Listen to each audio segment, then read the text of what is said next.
you are an insecure fucking beta male. And the reason as to why you feel the need to say that is down to insecurity. The reason why we work is because I allow her to feel every part woman in every shape and form. And just because you wouldn't be able to do that, don't put someone down that what they're doing is because they're a professional athlete.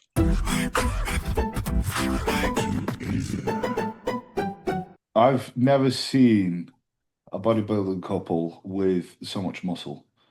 I've never seen so much muscle frame in a couple. It's crazy.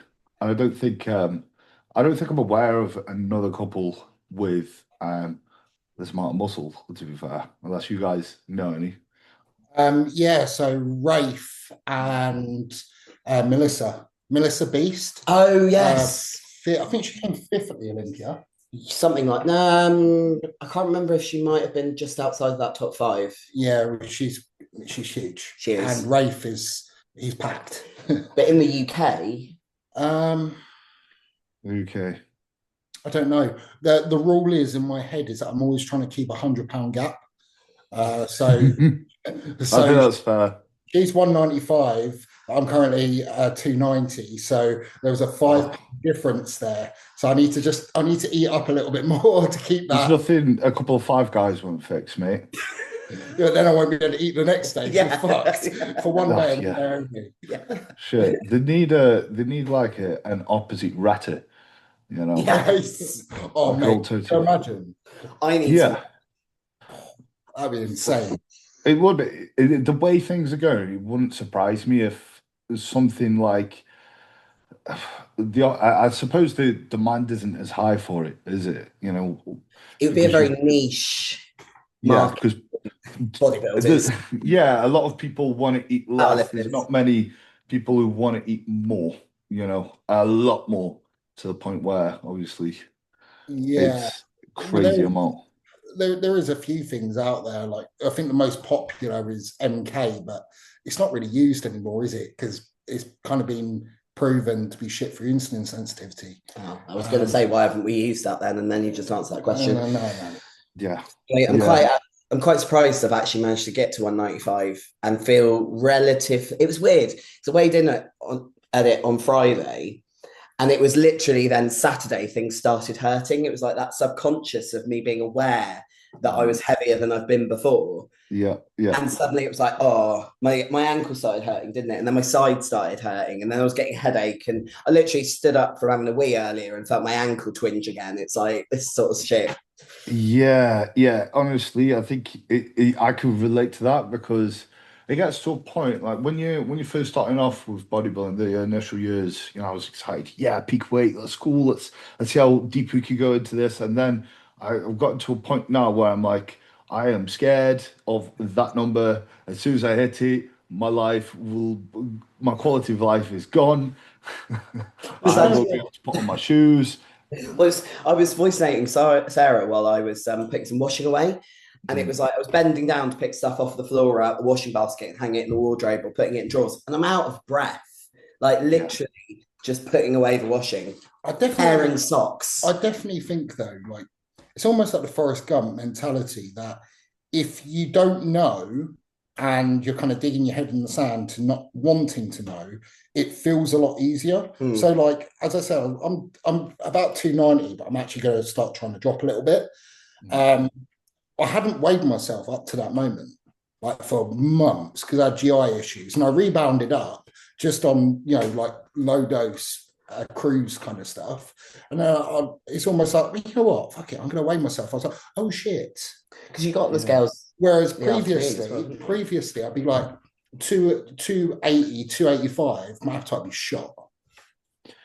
Yeah.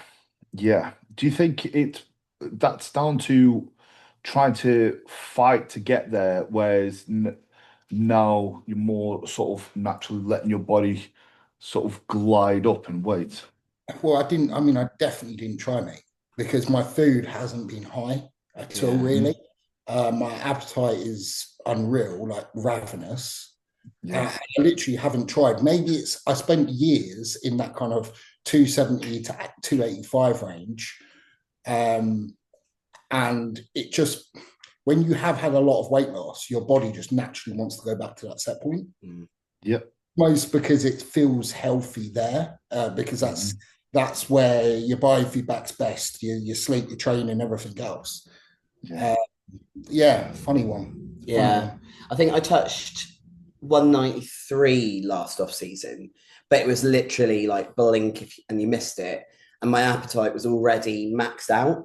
But it's quite exciting hitting 195, and I'm still, at times I'm hungry for meals, at times I can get them down, but it's not sitting there and slogging your way through it like it can be. Like at that point last season, it was like 30 minutes to eat a meal because it's just like, oh God. This time it's coming on a lot. I think like a lot easier. Because we did a reset. We pulled her back, like 15, 20 pounds? Well, it was kind of an accidental because I had the GI upset and then you got it. It must have been some sort of, I don't know if it was, we got COVID when we came back from Empro.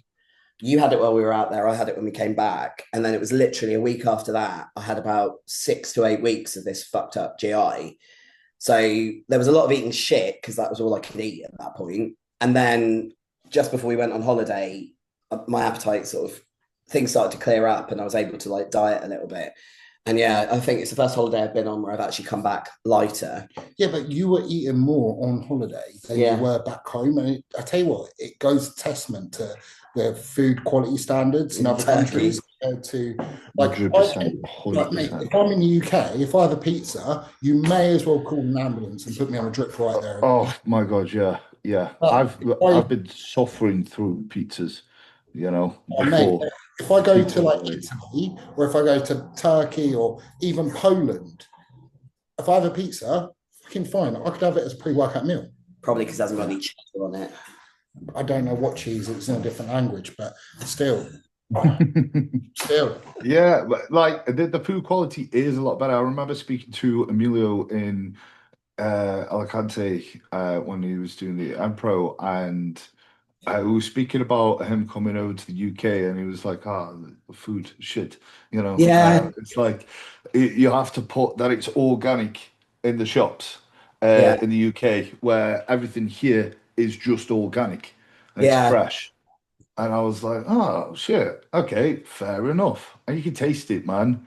And I've heard that it's even worse in America, Yeah, I had some real bad issues. I mean, I was coming off a real bad peak from the universe, but still, like, I was fucked up, wasn't I? Well, that was Canada.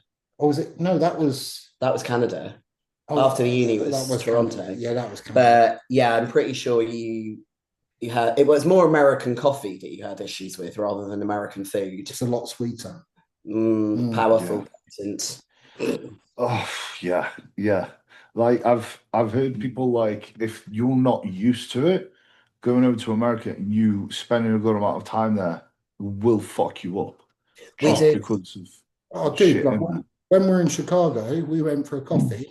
I was wearing brand new Step Ones, white, right? On the way to what was it? Well, we'd had 2 coffees in defense. Normal for me. Where were we? We were walking down the high street. It was literally about 500 meters to a Whole Foods from this coffee shop. And I'm like, 2 days out? Like, fucked. And we've flown from Atlanta to Chicago. So I'm doing a back-to-back peak, which I'd never done before. And I'm like dragging myself in the Chicagan sun at it's like 35 degrees at 7 a.m. in the morning. We're going to Whole Foods to get our shop. And you farted and then stopped. I was like, oh no. Oh no. And I was too fucked. Normally I find that stuff hilarious. It does it relatively frequently and it's always an interesting story. I was that fucked, I just looked at him and carried on walking. And like when you're like, you're kind of reading the room and the person that's on prep, you could tell it's like, don't crack any jokes, don't try and be a wise guy, just be careful what you say. I was like, man, I've shit myself. I've had to strip off in the toilet in the shop and ditch them in the bin. They're brand new Step Ones, mate, and they ain't cheap. Do you know what? I also shit myself in America. How crazy! Like I was in LA. Really? Yeah, literally, I just finished prep, but I was eating like an arsehole. Um, I was eating, it was after my first prep, and I put on like That's 20 pounds in 4 days, and I fucking I got up like I was getting up at 5 in the morning, and my mate who I was with, I was like, "Hey, do you want to go get some food?" He was like, "What time is it?" I'm like, 5 a.m. He's like, "Fuck off," and I'm like, "Okay, cool." Go to Wendy's, unlimited pancakes. I'm ordering fucking food whilst I'm waiting for my unlimited pancakes to come. I'm eating out my M&M's party size bag, and I go back, mate, and I'm that's like, "Are you so ready?" funny. Are you ready to go out for some food? We order a fucking Uber, and whilst we're waiting for an Uber, same shit happens. I'm like, oh shit, okay, get rid of this. You know, Were you in the house at least, though, by the sounds of things? oh yeah, I was in a safe place. But you know, in my head, I was like, I'm still gonna get this Uber to a restaurant to eat more shit. You know, there's still a likelihood that I'm like, in fact, I'm making it even more likely to shit myself. Like that was the Right. warning, and I've gone, I'm gonna ignore that. Carry on. You're going to get caught out here, right? Because I know you're a teen and I know you were with Dan Park. Yeah. Mhm.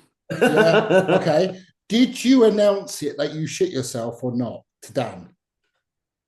I wasn't with Dan at the time. I was They going to say, because he didn't tell me that. And I thought that means he didn't announce it. Right. No, so they went home, and I, at that point, and I was with my mate who flew over, and we carried on, just eating. I remember being with Dan Park the day after. We were like, "Oh, let's go get some food." Right? Yeah, yeah, cool. And then I order the Uber, and they're not even ready. I'm so food focused, right? It's the most. I straight into an eating disorder, right? After that prep. It was, the craziest it's ever been, but it was a 42-week diet. We go to IHOP, we ordered 2 meals each. We go back home, they go back up to the room. I'm like, oh, cool, there's a buffet in this hotel. And I'm eating. Bear in mind, they're like, oh, I'm so full. And there's bodybuilders there taking photos of me because they can't believe what they're seeing, because the gluttony that they're witnessing. And I think the reason I shat myself was very different to the reason you shat yourself. You had a coffee. I had pretty much a week's worth of food, really, in a sitting. So But I'm going to I blame don't the know, American chemicals.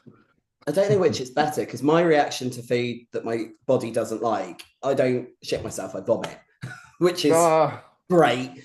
So we went like post Chicago, we went for this really nice. It's really hard to find food where we were staying in Chicago that wasn't Mexican, and neither of us can deal with spicy food. I've got acid reflux, you kind of get it, but also the shit yourself thing.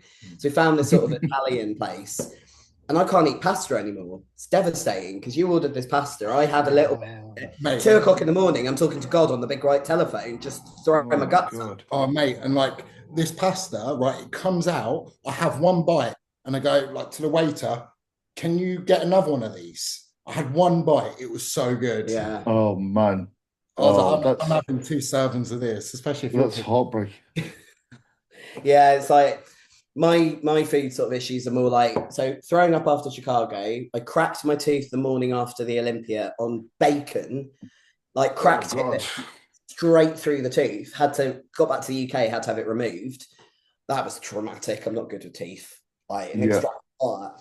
Yeah, Yeah. just throwing up and stuff. It's like you were giving me high days on prep. And where it's so hot in the UK, I've got this little 2006 Renault Megane convertible, which sounds lush, but the roof is a bit temperamental. It will go down, but it won't always go up. And I got stuck in traffic after this Five Guys high feed, like refeed. Gave myself heat stroke because it's also got a panoramic roof. Suffolk, so flat. There's no shade, no breeze. And yeah, just got in and threw up 25 quid's worth of Five Guys. yeah. Oh, man. I'm just impressed you started with that with Renault Megane. Sounds lush at the end. It doesn't. It sounds like a Renault Megane. The convertible bit, I mean. Convertible sounds lush. Yeah, hairdresser's car. Whatever. You can't both fit in it. I can fit in it. We both can't fit in it. Yeah, I suppose that's the issue, isn't it? It's like one person is bad enough who is like a big person, but two, that's like, can you guys go to We rides, go on rides and if we shit? go. I mean, if we go, Edinburgh last year. You booked Airbnb for us. We went up to see Bradley Dennis and spend some time in Edinburgh. And we've got to this Airbnb, and you're a bit odd with Airbnbs. We've had some interesting selections, but literally we've laid in this bed, and it's like this. It's just not big enough. yeah. So I had to like immediately make up for my sins and book us like a lovely hotel in the centre. I was like, that's another £1,000 down the drain, right? Well, you didn't say it was that much. It fucking was. Fucking hell. Did you not see the place? It's beautiful. I know, but I was there. Yeah. And I'm like, vehicle wise, if we're traveling anywhere like at decent length or anyway, we'll go in mine. I've got like 4x4 Grand Cherokee. So it's like, I selected it because of all the 4x4s I sat in, it had so much room because it's American interior. Yeah, yeah. Like no bucket seats, That's sports seats, or any of this bollocks. It is funny when you end up using Dad's micro, though. Yeah. You literally take up the whole front It's like a seat. clown car. Yeah.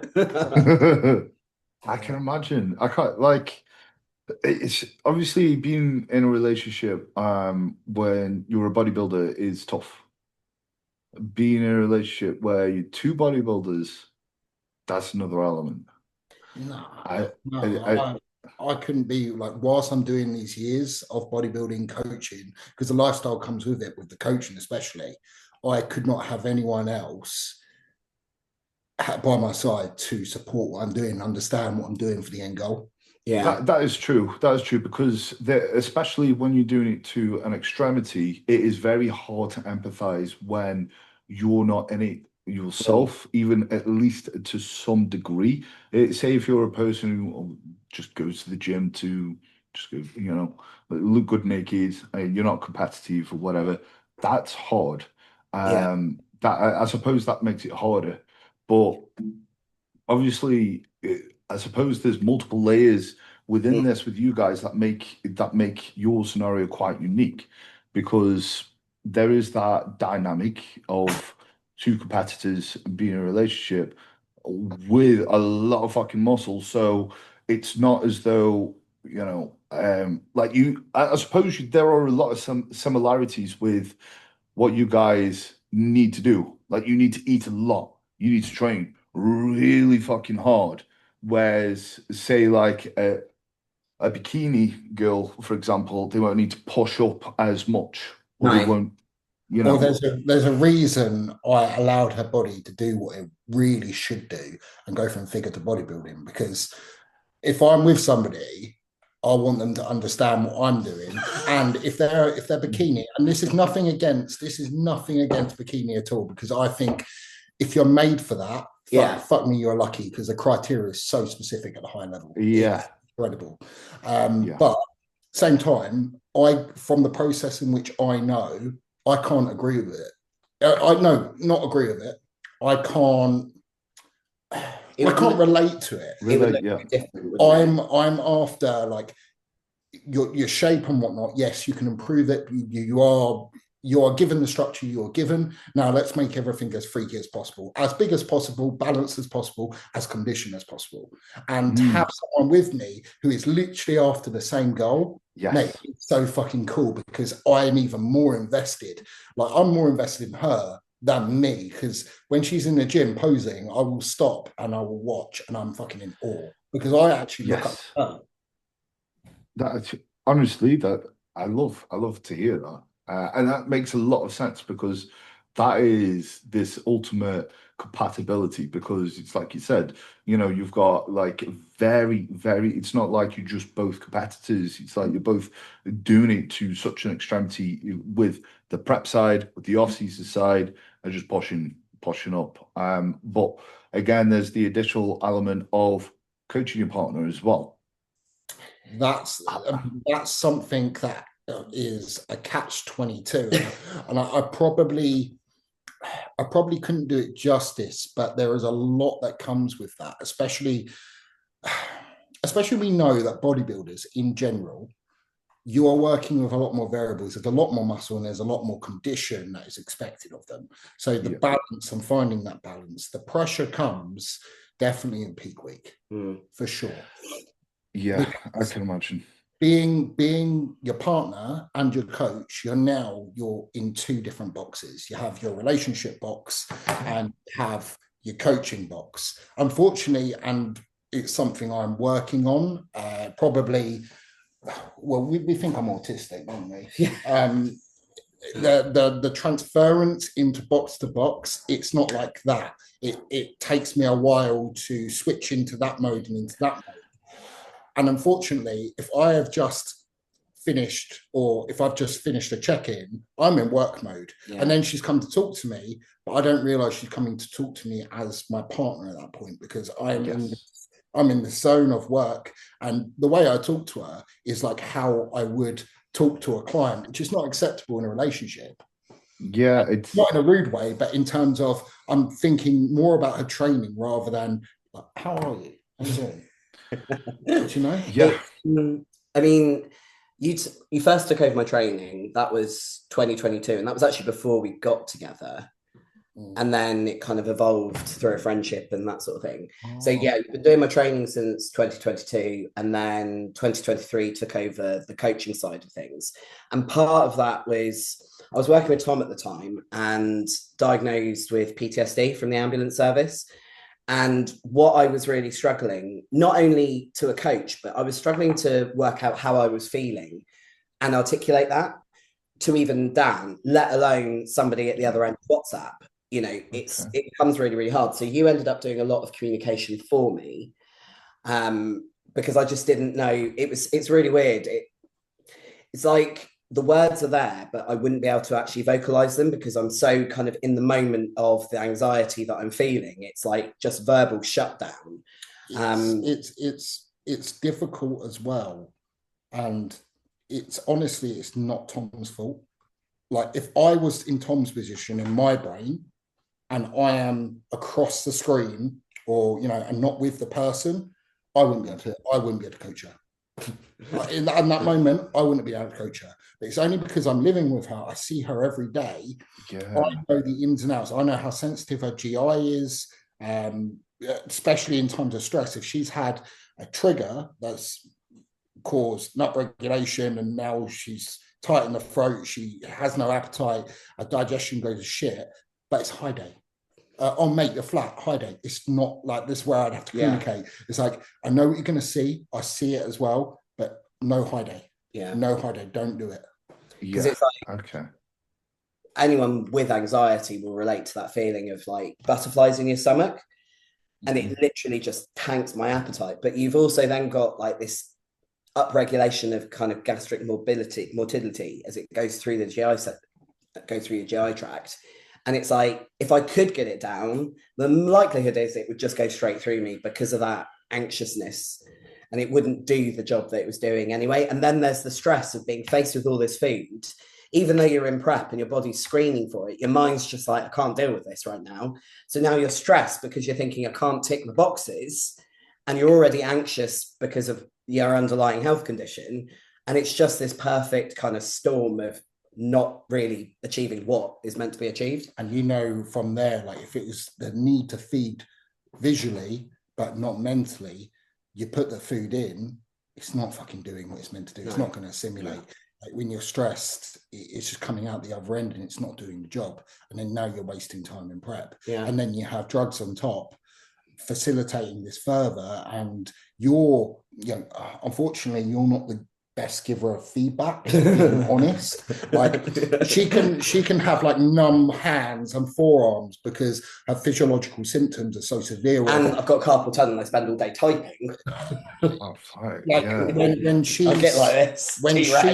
When she's redlined, she'll get like actual physiological symptoms. You'll see me, I'll be there like trying to text on my phone and my phone's doing this because my hands are shaking. And trying to eat and my hands, and it's all just muscular tension. It's normally a sign I need a rest day, but I normally, like in prep, everyone wakes up early as a rule. If you don't, you're blessed, roll with it. But, you know, by the time he's got up, I've taken the dogs for a 4K walk. I've come back and the same thing happens to like my the front of my shins as well and my calves. They get really rock solid. And then it'd be like, right, check in. And I can't even pose because I'm so like tight and knotted. But I'm still trying. And I'm like, is it cardio? I've got to go and do my cardio. Yeah, but the point is, going off track. Yeah. The point is that she's not good at giving that information, nor will she even try and present it to me, because she's trying not to actually give into it, because then that makes it more like, fuck, this is happening. You start spiraling in your head, that side of it, and then that goes even further into a knock-on effect. So as a partner, I know her triggers. There are little things I would do that she wouldn't realize why I'm doing it. It'd be like feeling her hands, are they clammy? Feeling her forearms, are they tight? They will go like and stuff like this. And I know the signs where that's leading up. And as a coach, I'd be like, right, you're not doing cardio for probably 2 days, but we'll assess daily.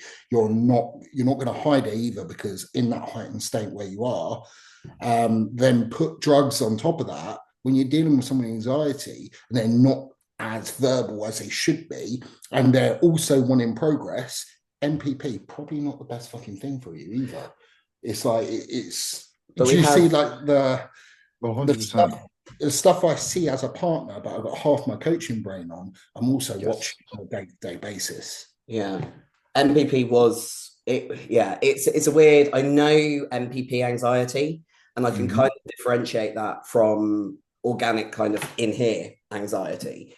And we sort of added in when we're on cycle now, we're using Masteron as well, which seems to kind of mitigate that anxiety from MPP.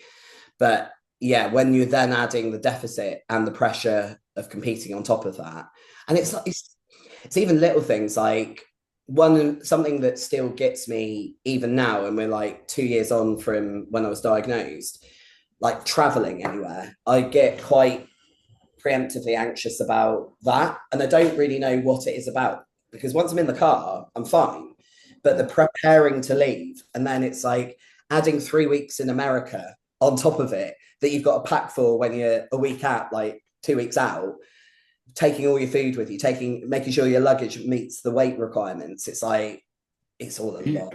Yeah, I mean, to be fair, I can relate to that being overwhelming. And I think it's quite easy. Well, I think a lot of bodybuilders can probably relate to the fact that they can easily get institutionalized in a structure. Yeah. A rinse and repeat. They've got this perfect Groundhog Day. And when there's this big thing that taking them out of it, which as a competitive bodybuilder, flying to a different country, that is a necessity. And there's a bunch of unpredictables. It can really bring about a lot of angst. And I can relate to that. And it's something that I've tried to personally desensitize myself more. It's like, okay, the more I do that, the more I just show that my muscle's not gonna drop off, if I go outside my routine. Well, it's like Fit Expo, because we were obviously both there. Did you do both days, or was it just the one day you were there? I did just the one. I did the previous Fit Expo. I did the both days. Yeah. So we were meant. Oh no, that was PCA Naturals. So for FitX, I was in a hotel because it was paid for by eval, so I can't really go. Can I have an Airbnb just to myself, please? Thanks, Dave. No, it's like that's a bit unfair. So I had breakfast at the hotel and tried my best with the food the rest of the time. I know I underate, but at the same time, it's like that stress balance ratio. For me, it's better to just go, right, write these 3 days off. They are what they are.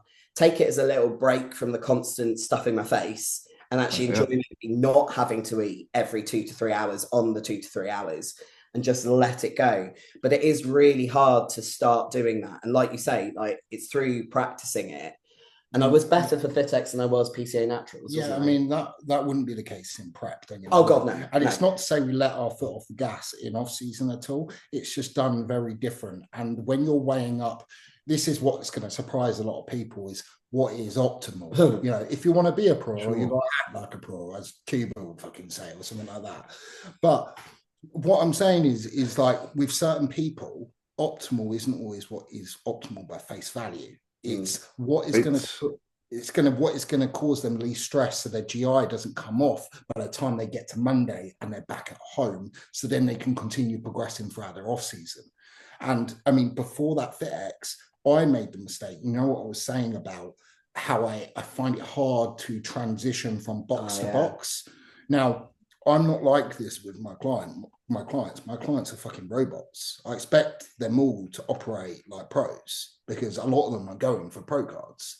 So my thing is like you don't miss meals. You make sure you're heavily hydrated and all this. You're going away for a weekend. Cool. Find a way. Meal prep and keep it cool. You know, replace a cooler with ice packs. But why is it that I couldn't take our super duper ninja freezer box with me? Because it's fucking huge. No, because it was full of your moldy Tupperware from the previous weekend. Yeah. So the reason I didn't meal prep was right. Okay.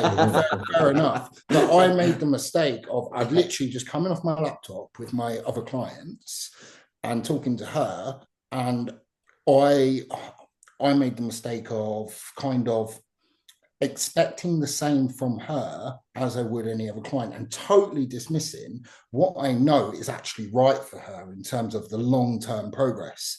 And that caused a little bit of conflict. And then I realized why it caused conflict. I was like, you fucker, you've just literally painted her with the same brush, which doesn't fucking paint the right picture for her. A lack of foresight, a lack of wisdom. They say knowledge is knowing a tomato is a fruit, but it doesn't mean it belongs in a fruit salad. So you need to be able to adapt to the person, and for her it's very different to the normal person.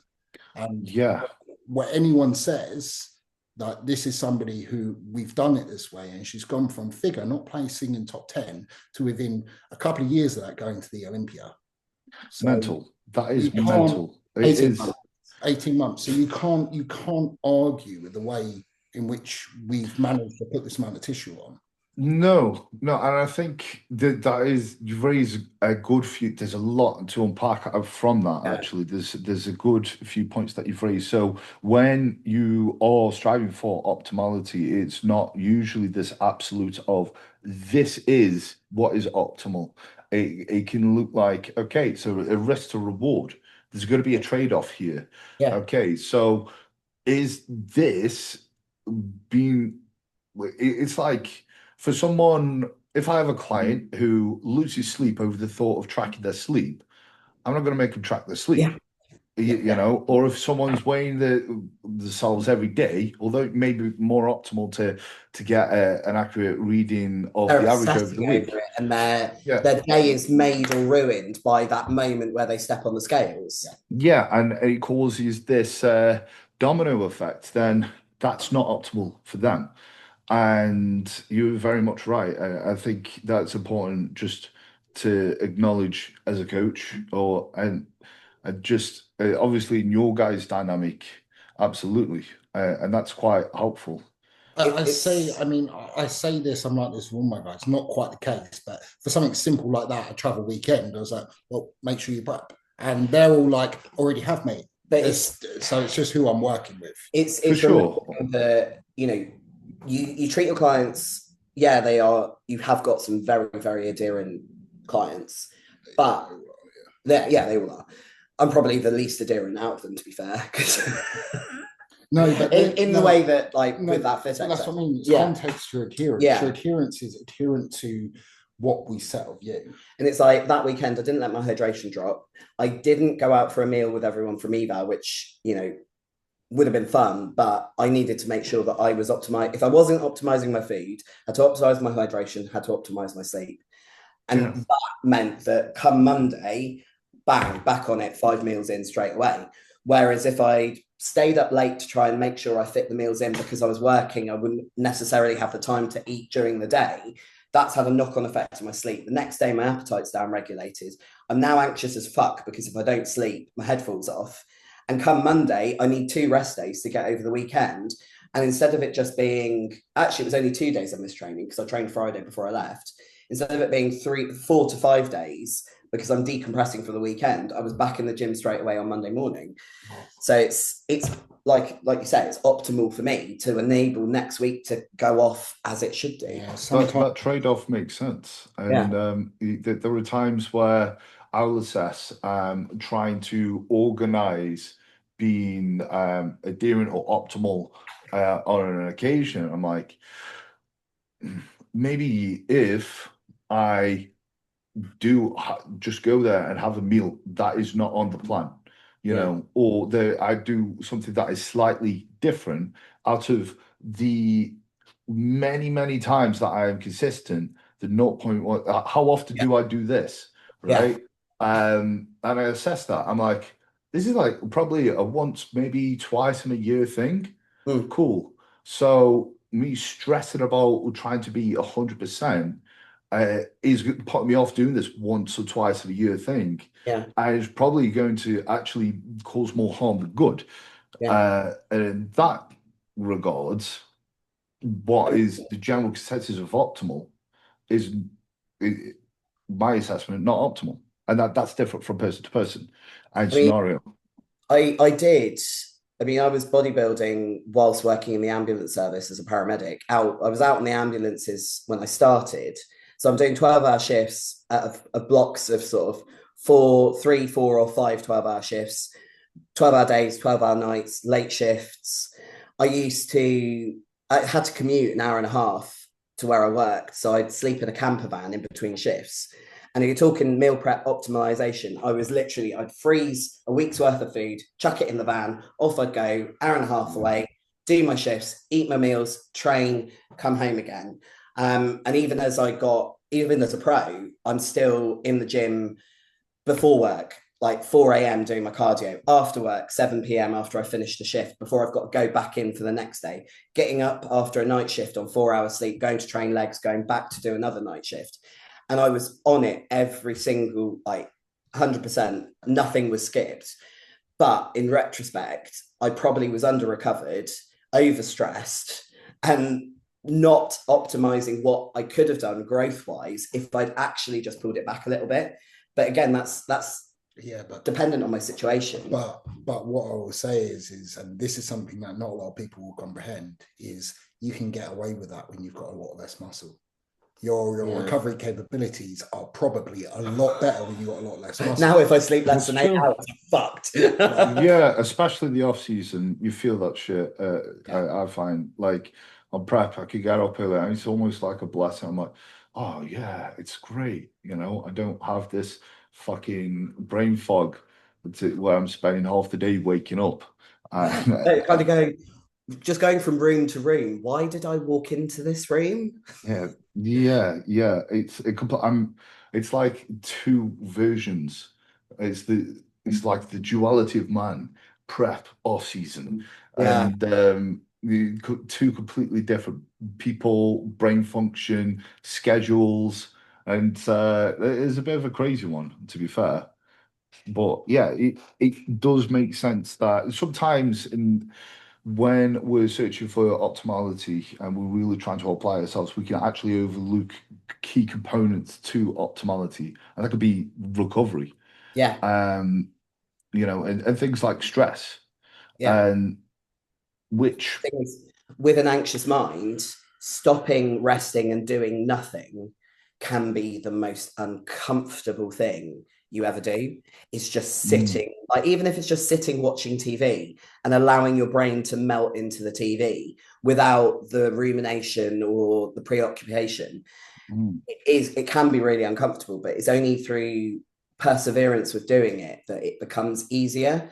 And it's something that I've, because I'm coaching, working for Eval at the moment, doing multiple different things, and there is very little downtime. And I actually had quite a bit over the weekend, and Saturday felt odd. I was a bit like, I feel like I should be doing something, but there's nothing to do. I feel a bit twitchy. Sunday, I was like, oh, this is a bit more comfortable, and actually let myself sit on the sofa. And the same with Monday afternoon. And then Tuesday, it was all systems go again.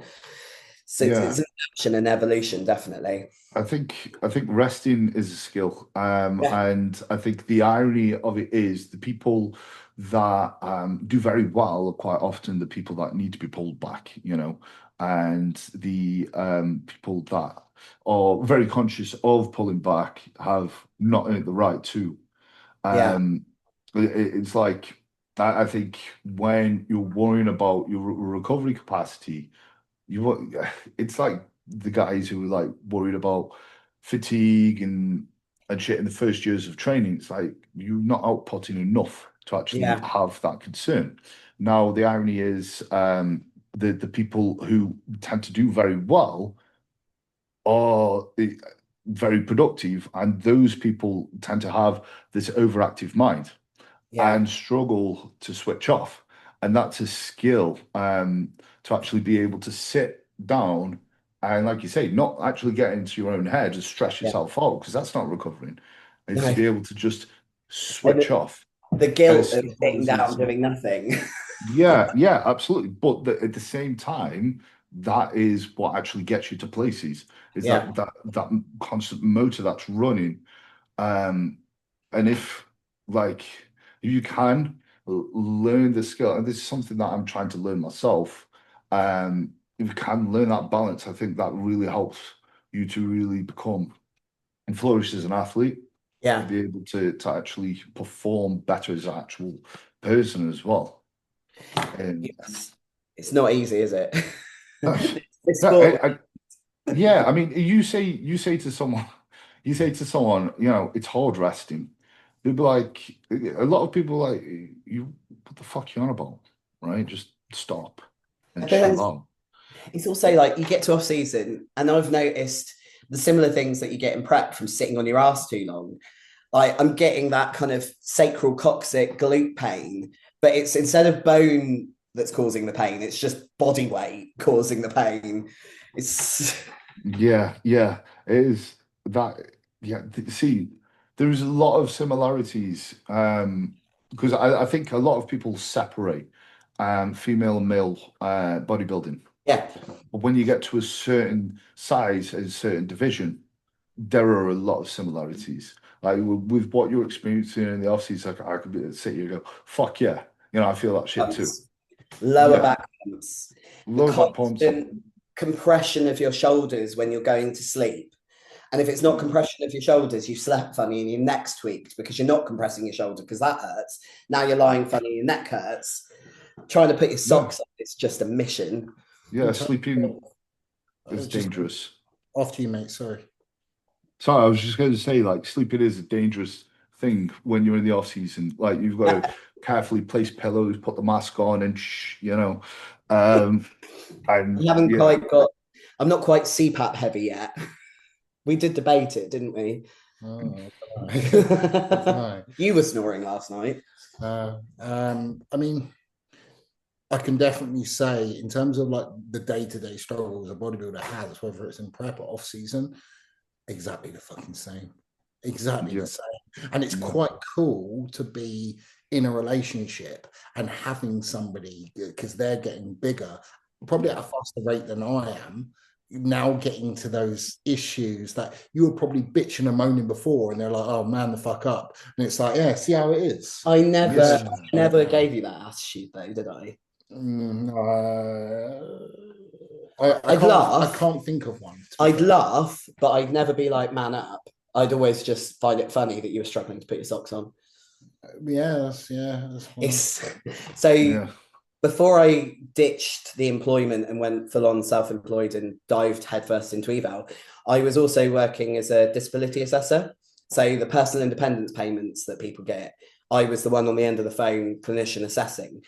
And when I was doing the training course for it, it's all these probing questions as to how people do things to work out how disabled they are.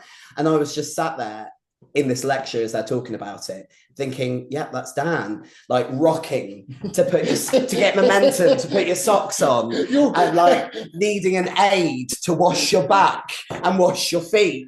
Oh my God. Did you know you can get all these shoe horns with really long handles, grabbers for your socks? She's coming away with like, you can have all these grants. I'm like, it's quite I'm useful. like a special kid. It's like you actually be able, you wouldn't qualify for being able to have a bath because you can't really get yourself out independently when you're full off season, depending on the size. This is, do you know what?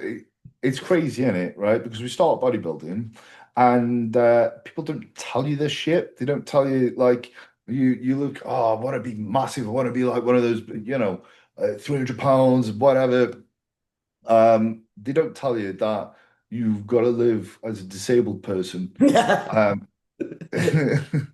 and they don't. Even things like trying to get out of your car in a normal sized car parking space. The amount of judgment we get because we rock up to the parent and child. We don't actually take the disabled seats, but we will go to the parent and child parking spaces because you can actually open the doors big enough to get out without like. Well, yeah, like I have to, say to someone before they park, I was like, can I just get out here? So, or if they park quite close, and I'm like, oh fuck, I'm trapped. It's 2 years ago. You're talking about me climbing in through the. 2 years ago, he parked in the parking space. I had to get out first, and he had to get out through the boot. And my God, I nearly died of laughter watching him trying to, because his car is also a wardrobe full of clothes, Tupperware, bedding in there at the moment as well. That's been there since you competed at Two Bros. Yeah, and he's like climbing over the seats. Oh, it was brilliant, just brilliant. I did laugh. Yeah, no, it's definitely like being in a relationship with an actual like bodybuilder. As I say, like the pressure with coaching, it's there, but in every other way, it's so rewarding because it's your partner as well. Like when you come up with a good result, man, and like as I say, I'm more passionate about her bodybuilding than mine. But even the little things, like when she's in prep dieting and I see her posing in the mirror and I just see shit flickering, that I'm thinking, like, it doesn't matter if you're a male or a female, any male would look at that and think, fuck me, that is cool. And the delicacy of her posing, mate, so many times I've had to like hide my tears because you are so fucking proud because you're like that as I say, male or female, that is top level. Like you're working with crazy fucking genetics there, hard work, but you're also like, that's my partner. Like that is like, like. I mean, I can only imagine that's a crazy thing, because. Like you say, male or female, you can appreciate that if you're a fan of bodybuilding. It's like when I see Andrea Shaw, who's Miss Olympia, like people started now comparing her to Mr. Olympia, and I'm like, I remember watching that class. I was like, arguably in better condition. Yeah, I mean that's the argument, right? And then comparing bicep peaks and shit, and I'm like looking at him. Look at the women's bodybuilding. I'm like, how the fuck are you not people like, hey guys, come watch this shit. This is crazy. And the posing is mad. Firsthand that when we were over at the Olympia in 23, in the gym at I Am Religion, when I saw Sean was doing a photo shoot with Andrea for Mutant, and I went in there for a training session. And there was loads of other Olympians in that. Regan was in there, Vito, who wasn't at the Olympia, but he was there, and all these guys. And she was the most impressive person I saw, like in the flesh there. Fucking muscle, the muscle bellies. Crazy. Yeah, that's what's mental. I remember the first time watching the Miss Olympia and seeing it. So it was one of I think it was like a first Olympia or second Olympia, she must have gotten. And I was like, holy shit, the fuck? And I had this newfound appreciation. Because I also found that overall the posing out of the competitors was better. And the conditioning was phenomenal. And I was like, yo, people are missing out of, this side of bodybuilding, whether it be women's physique or women's bodybuilding. Like people are not watching it and appreciating. You say that though, because I think Chicago, and did you go to the UK show last year, the pro show? Did you compete at that? Was it the UK? Europa, yeah. No, he didn't have his pro card then. That was just before he got his pro card. So I think for Europa, I just remember there being standing room only watching women's bodybuilding. The men's was just as packed. Right.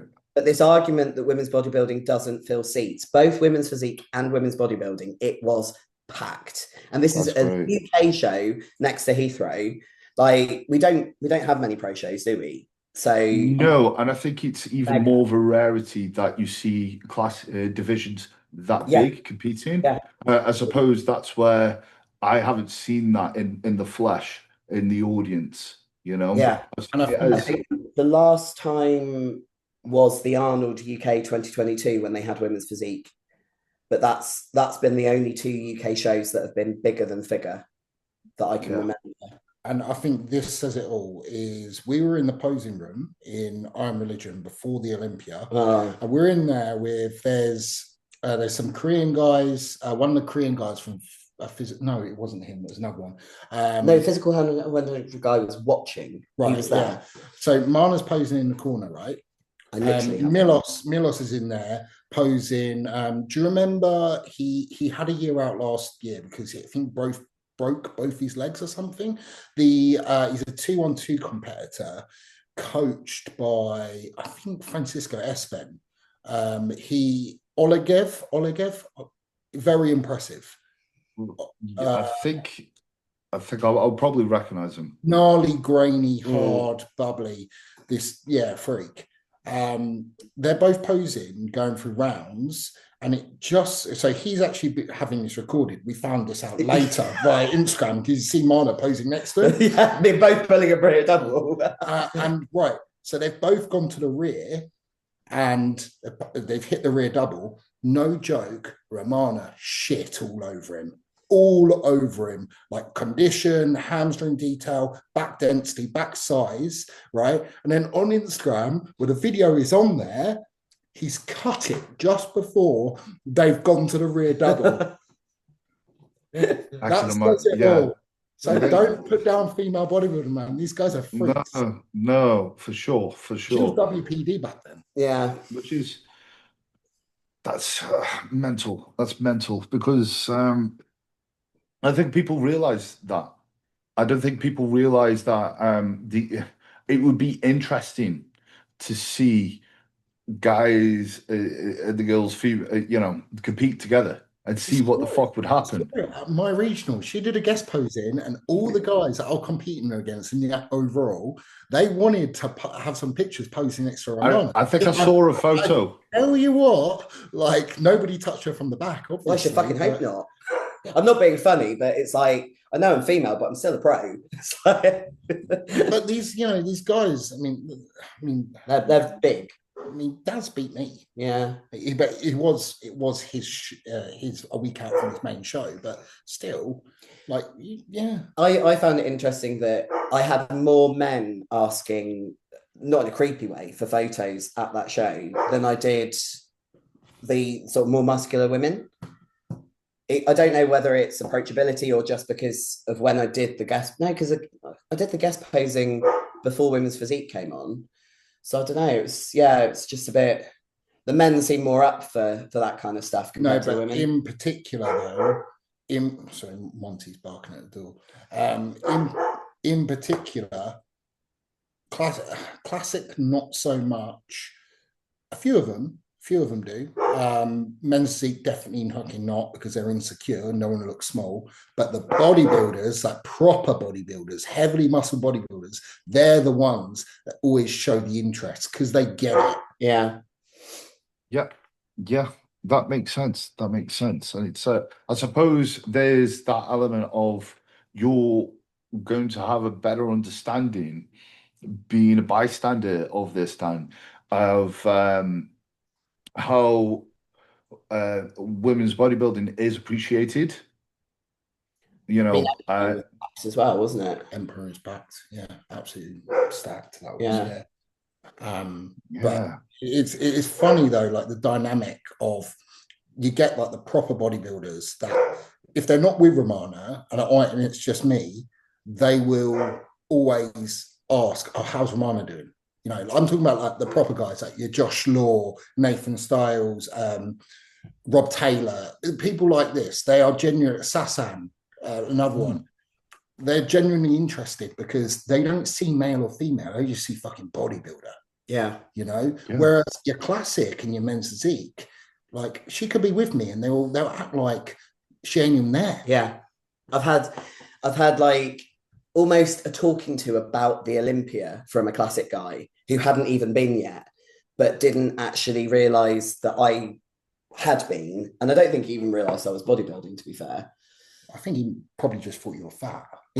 Well, I fucking hope not. I was 2 days out. Oh, wait. Yeah, it was before it was an off season. Because if you're wearing clothes, this thing about female bodybuilder and they're not showing any skin, like just like us. You just like if we're wearing a suit, we look like fat blokes.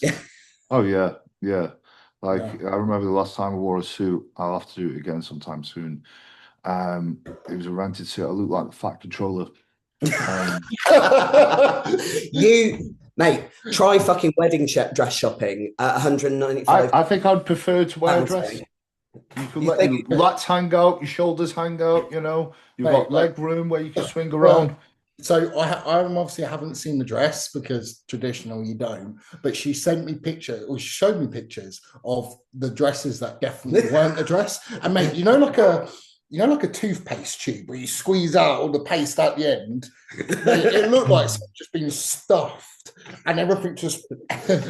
I found out my measurements. You look like Fiona out of Shrek. Yeah, they measured me and they were like, "Yeah, so we're gonna have to get part of the dress made specially in a size 22 for you." Oh. And it's like size 22. I don't know if you have any reference to women's clothing size, but that's my £300 life shit. Yeah, that's like 5XL kind of shit. I mean, it makes sense. Like because you are massive, right? Yeah. You're wide as fuck. So and muscle doesn't obviously bend to conform into clothing like body fat does. It's it's a whole thing.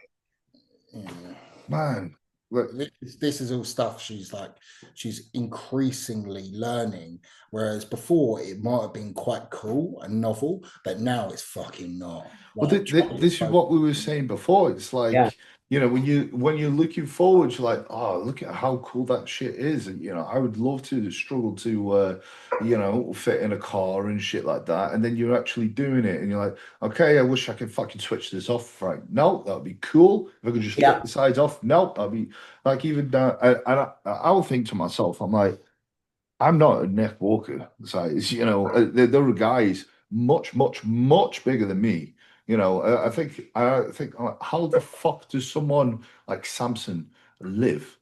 Like and get about if I'm having these struggles at this size, and I'm like, that's also where I'm wanted to go as well. I'm like, it's like nobody told me sports bras would become this commodity that is so hard to source, and they might as well be corsets. Because there's just not. I can bear them for the training session, and then it's like because it's like cheese wire in my lats, in my traps. Yeah, do you know what? I can relate to that so much. Very struggling with sports bras. I had to wear a corset, which is like a bra recently because of the gyno surgery, and I was like, oh my god, this is it like a waist trainer type thing that comes higher up? It's like it's like a waist trainer, the wrong part of you, the opposite part, and you literally just tying it around. I'm like, ugh. And I'm like, and it's like breathe in, hope that I've not eaten too big a meal. That's it. And I was like, whew. And I remember just popping it open if I would just like sit down. And I'm like, wow, okay, thank God I am not a female, and thank God this is limited. You know, how fucked up is that? Yeah, but it's still not enough. Well, I suppose it's like the Jay Cutler thing where he got to a point where he was happy with his size But then it was like, well, to be where I want to be, which is Mr. Olympia, you know, I've got to get to that point where I'm beyond. Like he was happy to walk around as he is. I don't think it was this matter of right. I want to get to that because that's where I'm going to feel most confident at with my body. That's my most desirable physique. It's like that's going to be the most competitive version of myself, and I think that's also an interesting one to think about.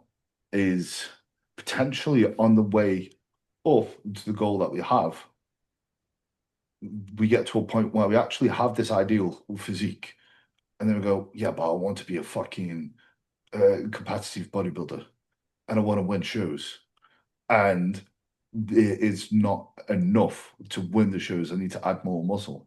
How often is that we hear about retired pros, and they might have stood on stage at 260, 270, but they go, honestly, I fucked my lines. My best look was about 240, 245. Yeah, yeah. But have to do what they got to do to win, and that's the will to win. And I guess being in like a proper like bodybuilding relationship, as much as a female wants to feel feminine still, and what I've learned is if you have it, you have your own way of wearing your femininity, whatever shape or size you are during your off season or your prep. So, I mean, Romana is like, you could never be big enough for the goal.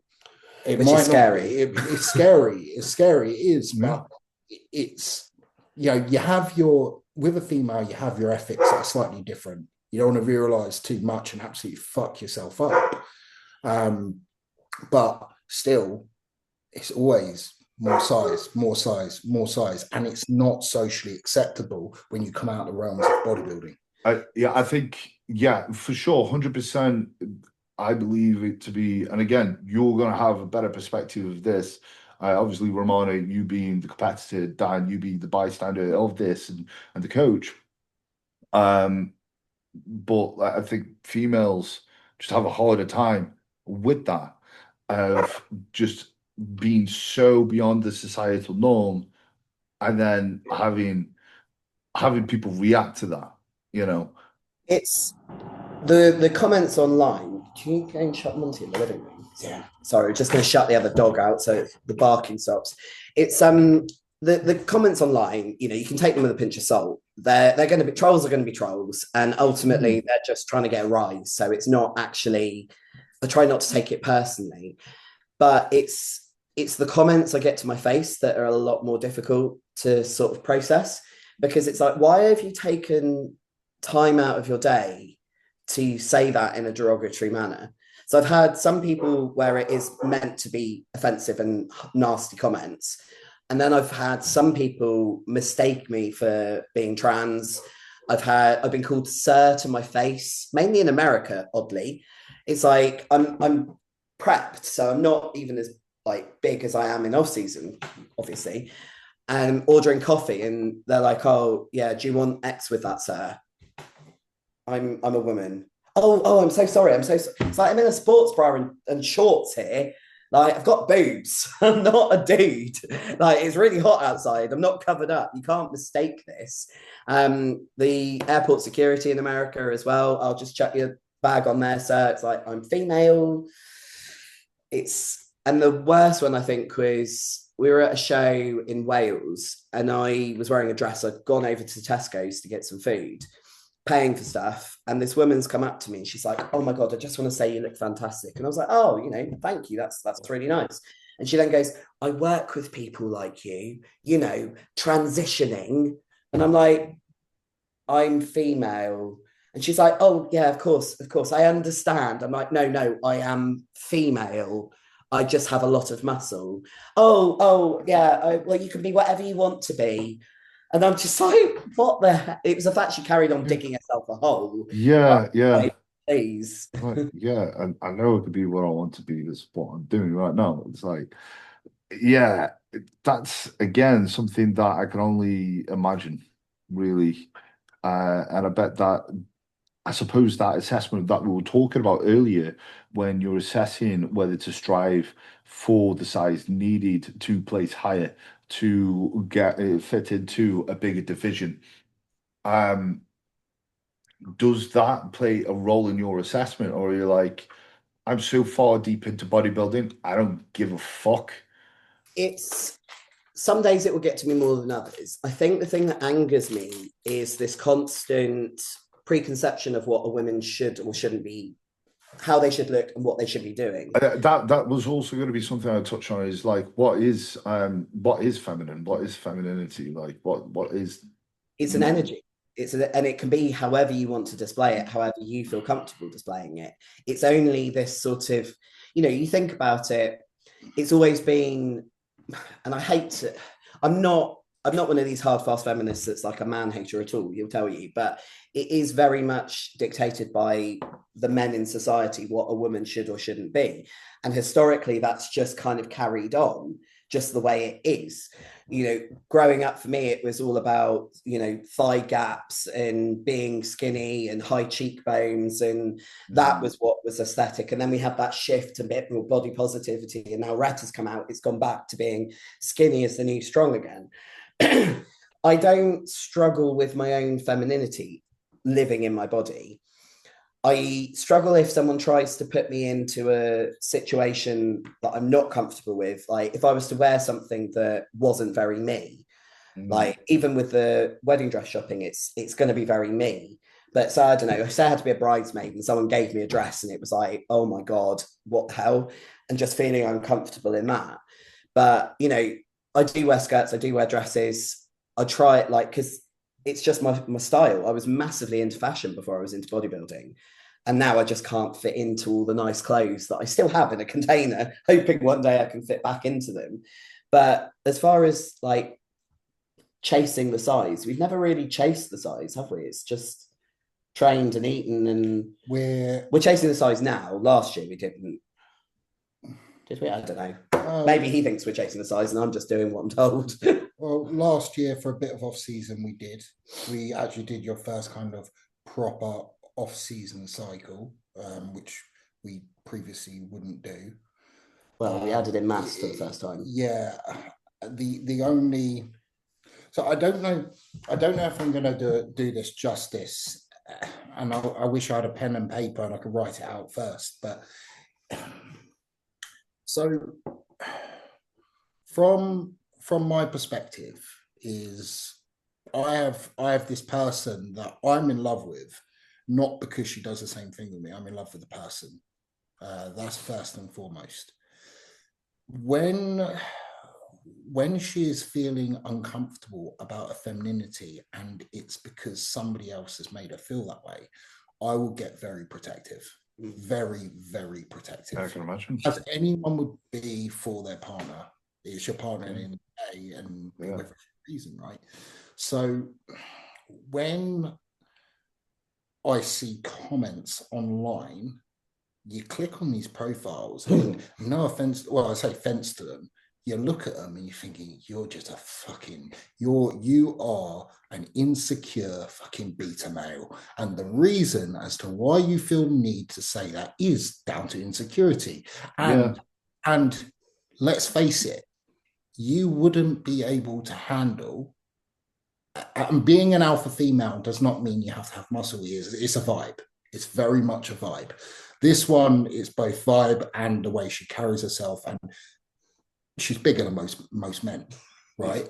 So they wouldn't be able to handle a female like that, because the main reason why is because I think when you have a female bodybuilder with that amount of muscle, their feeling of femininity is incredibly important, that they feel feminine, but it's also down to who they're with, allowing them to be feminine.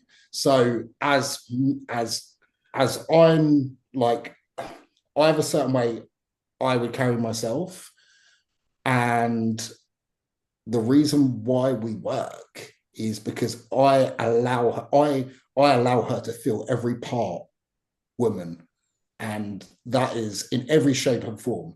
whereas other people wouldn't be able to do that. And just because you wouldn't be able to do that, don't put someone down that what they're doing is because they're a professional athlete. Do you know what I mean? Like, so if you haven't got anything nice to say, don't say it, you know, but take it for what it is that is not somebody that you need to find desirable in any way. This isn't meant to be desirable for you. Trust me, mate. She ain't suffering in off season, you know, fucking every meal force feeding to try and impress you. She's a professional athlete. And you see this amongst other sports as well about, Serena Williams, she's too masculine. Too thick what too thick, too masculine. What is masculine about Serena Williams? She has her own vibe and her own way of being feminine. And trust me, she feels good about herself because I bet whoever she is with allows her to be as feminine as she wants to be. Because I can't remember her name. There's a rugby player that's about it recently as well. I can't remember what country she's from, which is really useless for the point of this story. But she's, got a very, you know, it's a body with a purpose. She's there to smack the shit out of people in rugby. So her body is for people to find attractive. It's practical, it's purposeful. And there's been a lot of hate her direction because she's also not one of these sort of makeup perfectly manicured people. And it's real. It's not fake. She's not got a face full of filler or a load of work done and that sort of stuff. So therefore, she's not feminine. Well, why all of a sudden, if you haven't had Botox or plastic surgery or cheek fillers, why does that mean you're not a female? I don't understand. And that definitely doesn't mean like, because you do that, you do a lot of aesthetics work on yourself. It doesn't mean, you shouldn't do that. That is your vibe. That is your way of showing off your femininity. And just because somebody doesn't go that route, Romana doesn't wear makeup. She doesn't do any of that. She's got her own vibe, her way. She's practical. She's practical. Like, she's got her own way that she displays her femininity. Just because it doesn't fit in with societal norms does not make it not feminine at all. So, you know, and I'm a strong believer that it does take a certain person to be with a professional female bodybuilder. And just because you can't build flat pack furniture doesn't mean you're not masculine either. She does that. Fair. It's this yin and yang. Yeah, like, I like it. And you know, I'm just big on that because I wish some of these people that have these conceptions of female bodybuilders, I wish they could just spend time with us and see what it's really like and what they go through on a day-to-day. And then they would realize for what they need to see, they don't need to see her as something that is, you know, doing OnlyFans and all this bollocks. They need to see her, because again, that's not her vibe, but they need to see her in that vibe of, that's a professional athlete. She is wearing the body that she needs to present to be a professional. That's it. And I think a lot of people just need to live and let live, really, to simply put it. And when it's this misunderstanding, and quite often it's just this translation of, you live in a way that I would not prefer. And a lot of people just cannot understand it. And if they were to live in the world or just be a part of it, be a fly in the wall, they'll go, these are people doing a thing. It's but like, they are people underneath. It's like, you know, it's all very well, like, it's perfectly socially acceptable to go out and get absolutely hammered on a weekend, end up arse up in a ditch, covered in your own sick, not know how you got home, lost your keys, lost your phone, lost your handbag, whatever, wake up the next morning full of dread and regret with an empty bank balance because you spunked it all on booze. That's very socially acceptable. Like, we don't comment on the unhealthiness of that. But yet they will be like, oh, so you don't drink? That's weird. I don't drink not because I'm a bodybuilder. I don't drink because I spent 20 years in the ambulance service clearing up people like that who were covered in sick, and the smell puts me off booze. That's why I don't drink. It's nothing to do with being a bodybuilder. But we're the odd ones because we don't want to have that piece of cake, or we don't want to eat that shit when we're on plan, or we don't want to go out past 9 o'clock, you know. I just don't agree that just because something is very different, that you deserve to comment in negative light. See the different and see the goal. Yeah, but I think, you know, there's a quote from Rick and Morty from Rick Sanchez that I love. He's like, your boos mean nothing to me because I see what makes you clap, right?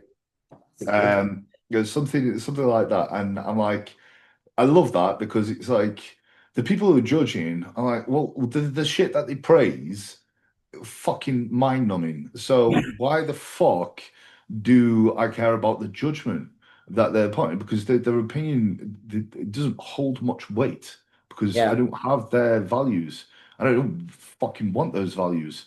So, and I think it's definitely easier said than done that we shouldn't really look into the hate beyond, you know, for what it is. And quite often it's just a result of ignorance and insecurity, or whatever.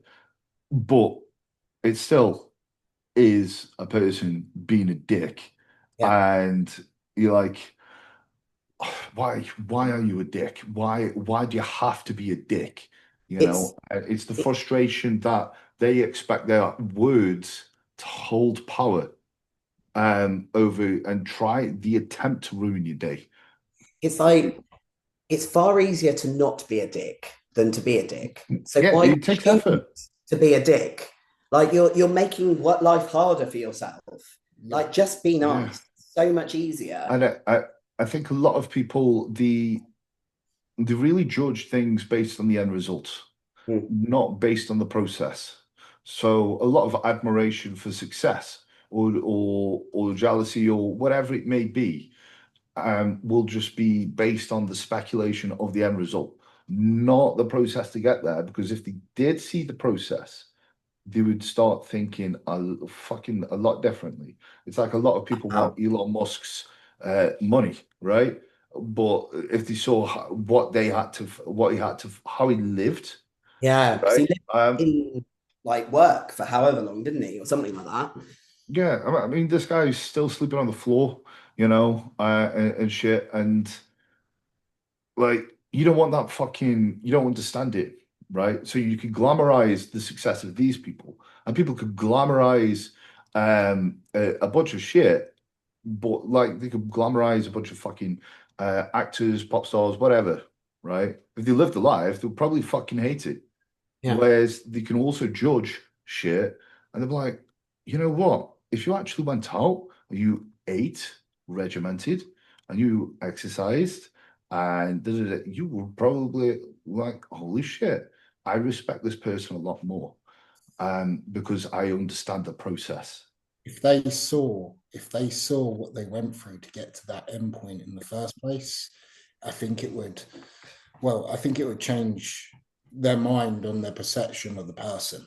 Because with anything that takes achieving something great, let's face it, it's a lot of effort for a long time with not a lot. It's a lot of sacrifice for a long time with no reward. I say this a lot. I say it's work, no result. Work, no result. Work, no result. Work, little glimmer.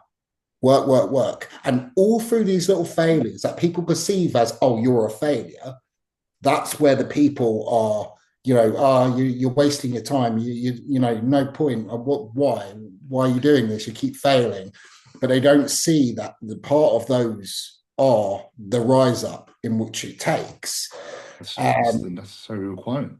Yeah.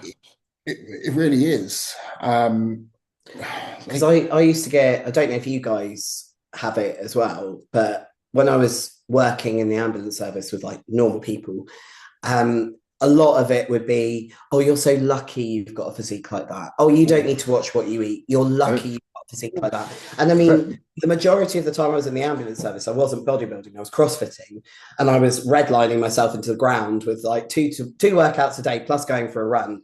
It wasn't luck. There was nothing lucky fucking about it. It was, you know, watching what I ate, watching what I drank, and training. That's not luck.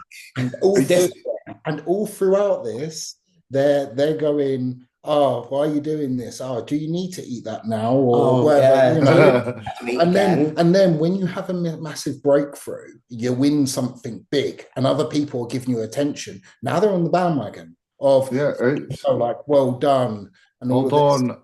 Yeah, there's two frames that it'd be like, hold on, you always do make it. Da, da, da, da. I've been here since day one, supporting it. Like, no, you fucking haven't. Or it would be like, oh, you lucky bastard, must be nice. You know, that type of attitude. And again, it's this another element of just not understanding or probably refusing to understand the process because it they don't want to they don't want to accept it.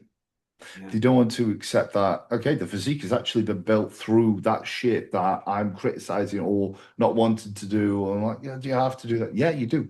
You fucking do, unfortunately. You know, unfortunately for you, that's what you have to do. So if you're wanting this, like some people will go and say to me, it was like, I wish I had your physique. And you know, that's a compliment. But I'll also say to them, I'm like, you probably don't. Yeah. You probably the trade-off probably is not fucking worth it, mate, to be honest, because I don't do anything else. Don't do much else. Like you probably, you know, do the shit that you want to do, right? And if you were doing the shit, But if that's not something they can withstand, the constant no's, despite how long they are trying for, and then they realize the end goal of it all is just not actually worth it. I wish most people could find something that they are willing to fail over and over again to eventually get to an end result, not for the end result because the process changed them in itself. yes, yes, yes. And this is the an epiphany that I've had over the past couple of years, really, and that sits very strongly with myself because I got to a point where I, you know, competed, did the horrible off season, did the prep, and lost, and then did the horrible off season again, did the prep, lost, and I was doing another, you know, off season. I'm like, oh man, why am I doing this? Why the fuck am I doing this? What happens if I lose again? Like, am I like what happens? Am I going to be seen? And this is where I had to come to the realization of why the fuck I am doing it. And it was almost poetic because it came at a time when I got the pro card. And I remember sort of thinking to myself, actually, standing on the stage and they were about to announce it. And it wasn't like I thought to myself, I've lost this. It was more so of like, I will fail as many times as it takes to succeed. I will just keep failing. And I am okay with that because it is about the process. And that's why I'm doing it. And, you know, that's why because it's great having an ambition, like, but the ambition of winning a show, winning a pro card, qualifying for the, whatever it may be, the journey, it's, that's great, it's exciting, but you need something in the meantime where you can find peace because also it's not guaranteed on the other end. Yeah. And to find peace, to be able to sacrifice everything for it, that what gave me peace was accepting that like it's the actual process of becoming, it's the journey of becoming, Yeah. you know, and You're that's right, what it's for. mate. You're right because like we can relate so hard. It is poetic. It's beautiful. Because I mean, I've only ever won 2 shows, like my pro card and going to the A. Like literally, that's the only shows I've won. So to me, like not placing and losing, I'm far more comfortable with. When I turned pro, it was in lockdown, so nobody really cared. And then when I went to the O, it was a bit like, holy fuck, I'm not used to this. Even when I came second at Toronto, it was like, I'm not used to it. Was all Instagram's going off, messaging's going off. It's all like, and then to go into last season, I felt the most pressure I think I'd ever felt going into shows because I'd qualified the year before. So the expectation is that it'll happen again. But we went stateside and it didn't happen too dense, whatever, went to women's bodybuilding.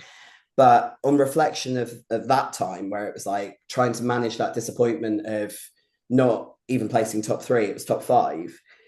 It is the process, but it's also the experiences that the process take you to. It's like traveling the world, going to countries that I'd never go to, seeing things and exposing myself to things I never would do otherwise, with the person that I love, who's also part of the journey because he's my coach. So it's not like you're just coming with me because I'm competing. It's a dual effort. And that to me is the purpose. It's like, whatever the outcome, we've achieved this completely together. And that is like, that's the most exciting part of it. And we always do the same thing. We come back from wherever we've traveled and gone, oh, next time we'll do the show and we'll come straight home, because we always end up staying too long and kind of twiddling our thumbs a little bit to the end. But there's still experiences. Like in Chicago, we went sightseeing and then decided that we just wanted to train the other 2 days. So we went back to Iron Wolf, which is this wicked gym in Chicago. They've got a whole gym just for leg kit. They've got 2 separate buildings, one for upper, one just for legs. It was like, yeah, we could go back into dusty, smoggy Chicago and see all the tourists and all the things, or we could carry on doing what we love. I mean, realistically, the only reason we're going sightseeing is because people at home are going to say, well, what did you see while you're out there?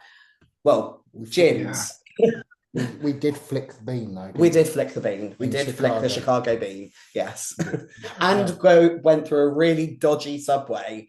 It was like a 3-laned underpass that Google Maps took us through that blatantly wasn't for pedestrians. It was black, just disgusting. Yeah, but you know what? Like, this is what I wish people would get is, after all the times that Romana knows losing more than winning, so many times you come away from preps that you gave your heart and soul to, and me myself as well, and I still haven't nailed it as an open super. I haven't nailed it.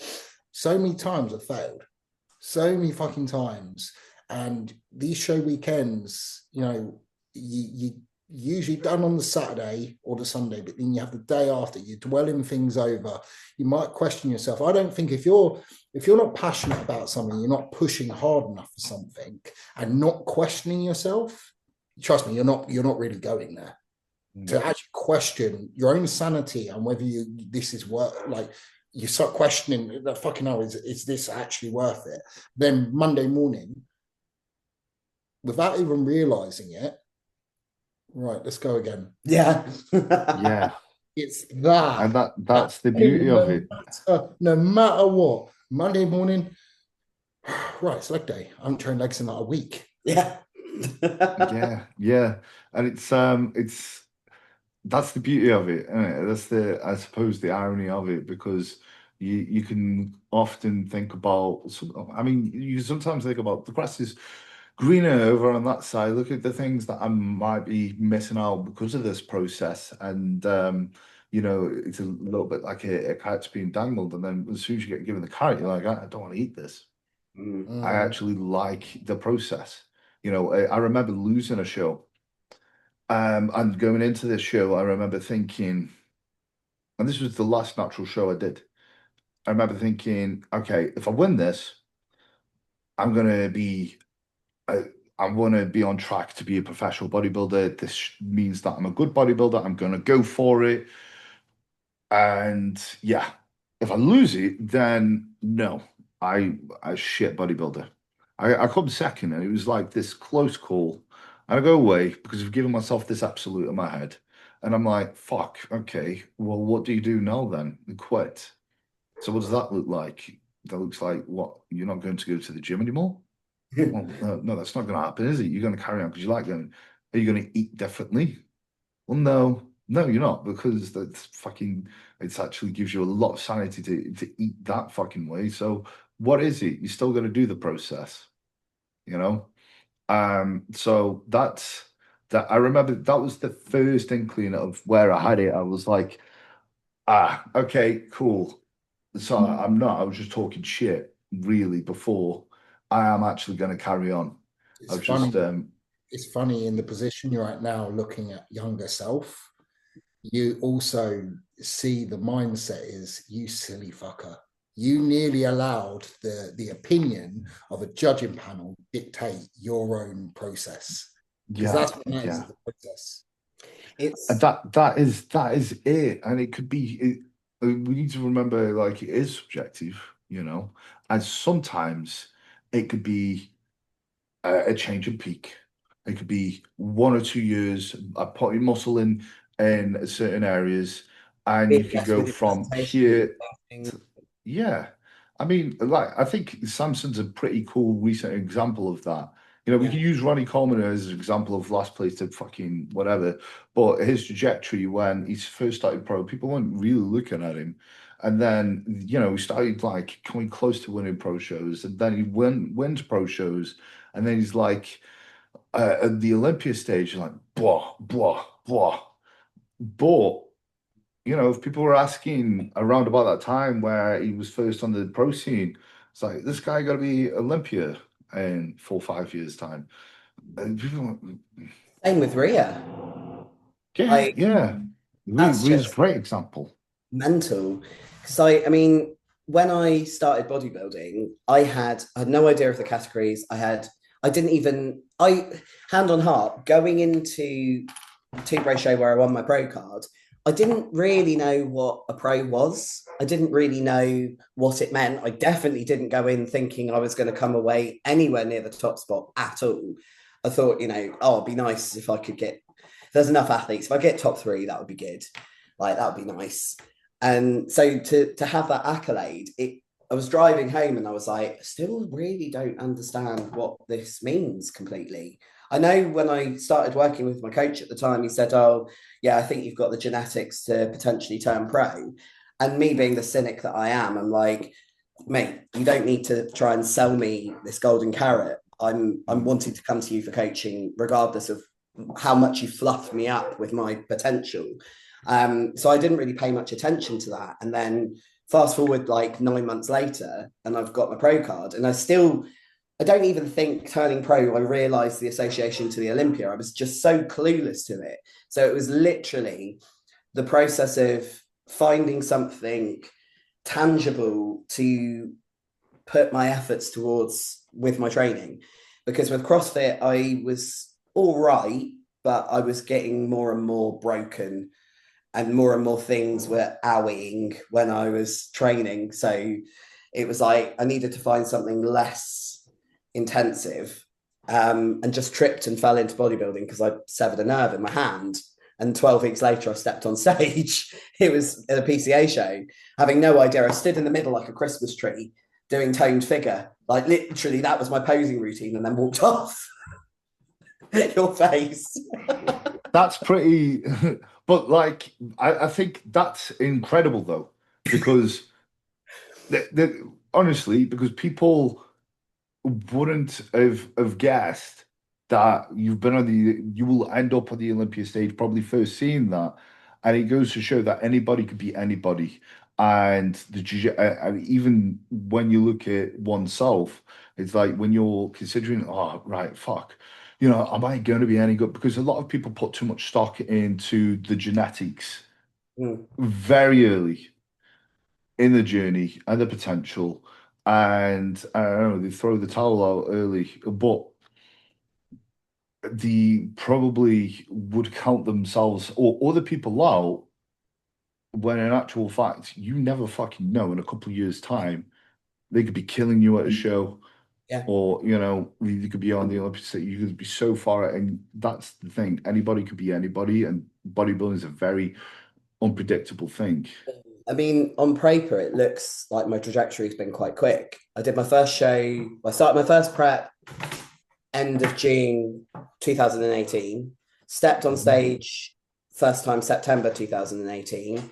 2 years later, turned pro. 3 years after, well, less than, 2.5 years after turning pro, I've qualified for the Olympia. 3 years after turning pro, I'm on the Olympia stage. And it looks very, very rapid on paper, but that's forgetting the 12 years of CrossFit that I did beforehand. So it's not like I walked in the gym having never lifted a weight in my life and ended up in the Olympia in 5 years. No, that's it. There's a lot of background to it. And I think my granddad was Polish, so I've got those Eastern European genetics as well. So there is the genetic component to it too. But then I was 40 in September. So I'm not a spring chicken anymore either. So it's kind of balancing the massive maturities, because I've been on this earth for 40 years and been but you still paid your dues. You still paid your dues over the years. And a lot of people, it's like you say, on paper, it might look like you've had a fast trajectory, but again, you couldn't have just walked into bodybuilding without that background and have that similar trajectory. You still got to pay your dues either way. And I think that's also another misconception, is just time. Yeah. You know, you got to bleed time in the process. Yeah. And you did in just an unorthodox way of bodybuilding. Like, it wasn't the conventional, I am a bodybuilder, I am aiming for this. But I think back to my CrossFit years, and I was, there's not much difference between how you regiment as a CrossFitter, as far as kind of the routine wise, and a bodybuilder. It's just, I mean, I'm not going to lie, I had absolutely no idea about macros. Like, I just ate. Tried to eat clean, but I probably was underfueling myself, definitely not eating enough carbs. So I've learned a lot through bodybuilding, but the bare bones of it was already, like, traps and delts were already there before I started. Yeah, well, there you go. And that probably is why you've got such a dense back as well. The back that CrossFit built is all clean and jerks. I should have been clean and jerking. Really, I need that fucking back. Although it has completely ruined my ability to ever deadlift ever again, which is very, very sad. Well, yeah, I mean, I can relate to that, but I never got to a decent deadlift. Yeah, it was just that I was given a fucked back, so I just had to hyperextension my way to glory. Bridge my way. I think the last time I deadlift, I was actually on prep before I won my pro cards, or maybe before my pro debut. And it was something like 180 for 3 at 4 weeks out from a show. Pretty decent, especially you're like teeny back. Yeah. There's I put it up on my Instagram, and I was coached by Rob LRF at the time, and he literally DM'd me and he was like, "What the fuck are you doing?" Something you can do, Rob, pussy. That was the thoughts and opinions of Dan Bastick, not myself. Man, God, I think we're coming up to probably, closing in on 2 hours. So now we've been chatting away that long. Our doggos are going to be pissed. They haven't been fed yet. Yes, fuck. Okay, so before we close up, I wanted to ask Dan about the switch. So I'll ask yourself. He can still hear you. He's only in the utility room. Dan. He's just getting his pill. And we've got, just to circle back around the bodybuilding coaching in a relationship. Yeah. That flip of being a coach, being a boyfriend. I find I've been in relationships where I've been asked to coach my partner, and I found that dynamic hard. Yeah. And I suppose it is down to the relationship itself. I don't think that is. Do you think that is something that could be picked up by a relationship, or does it take 2 certain individuals to actually make that work? From my perspective, Dan has the patience of a fucking saint. And, the fact that he has been through multiple preps himself, I get, I suppose, reactionary. I never flip out at him. I'm never like directing angst at him, but I get frustrated, mainly because I don't know how to articulate how I'm feeling. And that comes out with an elevated voice. And he's always so calm and like understanding about it, and how he doesn't rise to it. But it is like, what it's like. You check in, you feel like shit, you're X amount of weeks out, you're stressing about whether you're going to be ready on time. And I think the difference is with our dynamic is we're doing in-person check-ins. We record everything and we put everything on WhatsApp so that it's still documented, because I need that to feel like an athlete. Like, I can't just have it float. I can't just have Dan look at me and it float around in the ether, and it doesn't feel like a real coaching process. We have a separate chat that is just literally for us coaching, so it doesn't get mixed up with, can you get me this from Sainsbury's? Have the dogs been fed? It's our coaching chat. Check-ins go in there, changes go in there. I've got Google Sheets. It's like I'm on every other aspect. It's like I'm a client. But I think I've had to learn, how many circumstances as an athlete is your coach right there, other than maybe peak week, is right there every time you check in, and you're looking at that coach for a reaction to know whether you're going on the right path. When my clients check in, I'm at the other end of the phone, and I've got the time to think, compose what I'm going to say back to them. There's not that instant having to give a reaction. And that's sometimes where the miscommunication happens. And it's normally because I'm sleep deprived and reactionary rather than what Dan's actually said per se. So that's kind of my perspective on it. I don't know if he'd have a different perspective. He's just cutting up some banana. What was the question? I've forgotten the question now. It was dynamic of how we manage the partner relationship. Yeah. I mean, I think that has been that's actually quite insightful. Obviously, you separating the two. I've got every check-in video is on my phone. Not because it's like, and all the feedback is on there as well. So it's just because I like to keep a visual record of it as well, like we all do. We want to see a progression in that kind of linear pattern. And it also then kind of helps for reflection on how much development, I can look back to last year and see what I weighed, because I was in a similar phase, having competed at a similar time. That'd be quite an interesting comparison, actually. I definitely was more of a beluga whale back last year than I am this year. Better body composition for sure. Honestly, I'm going to put to the loo. It's taken.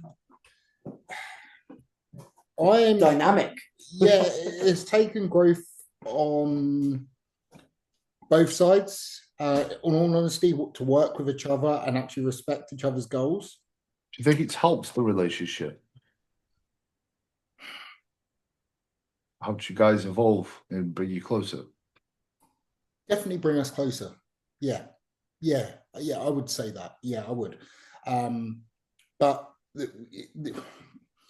we make mistakes. We're not perfect. We are a couple. We don't argue very often, and like that's down to one. I'm so chilled. I'm horizontal, but also we're both very emotionally intelligent in that we will have conversations. We'll have deeper conversations, and we're learning now. Well, she's learned that if there's an issue, don't do the typical stereotypical thing that a lot of females will do. Is like, no, it's fine. I'm fine. No, if there's an issue, right then and there, cut in the bud. Like, let me know, because if there is something that is making you feel away, it doesn't matter how silly it is.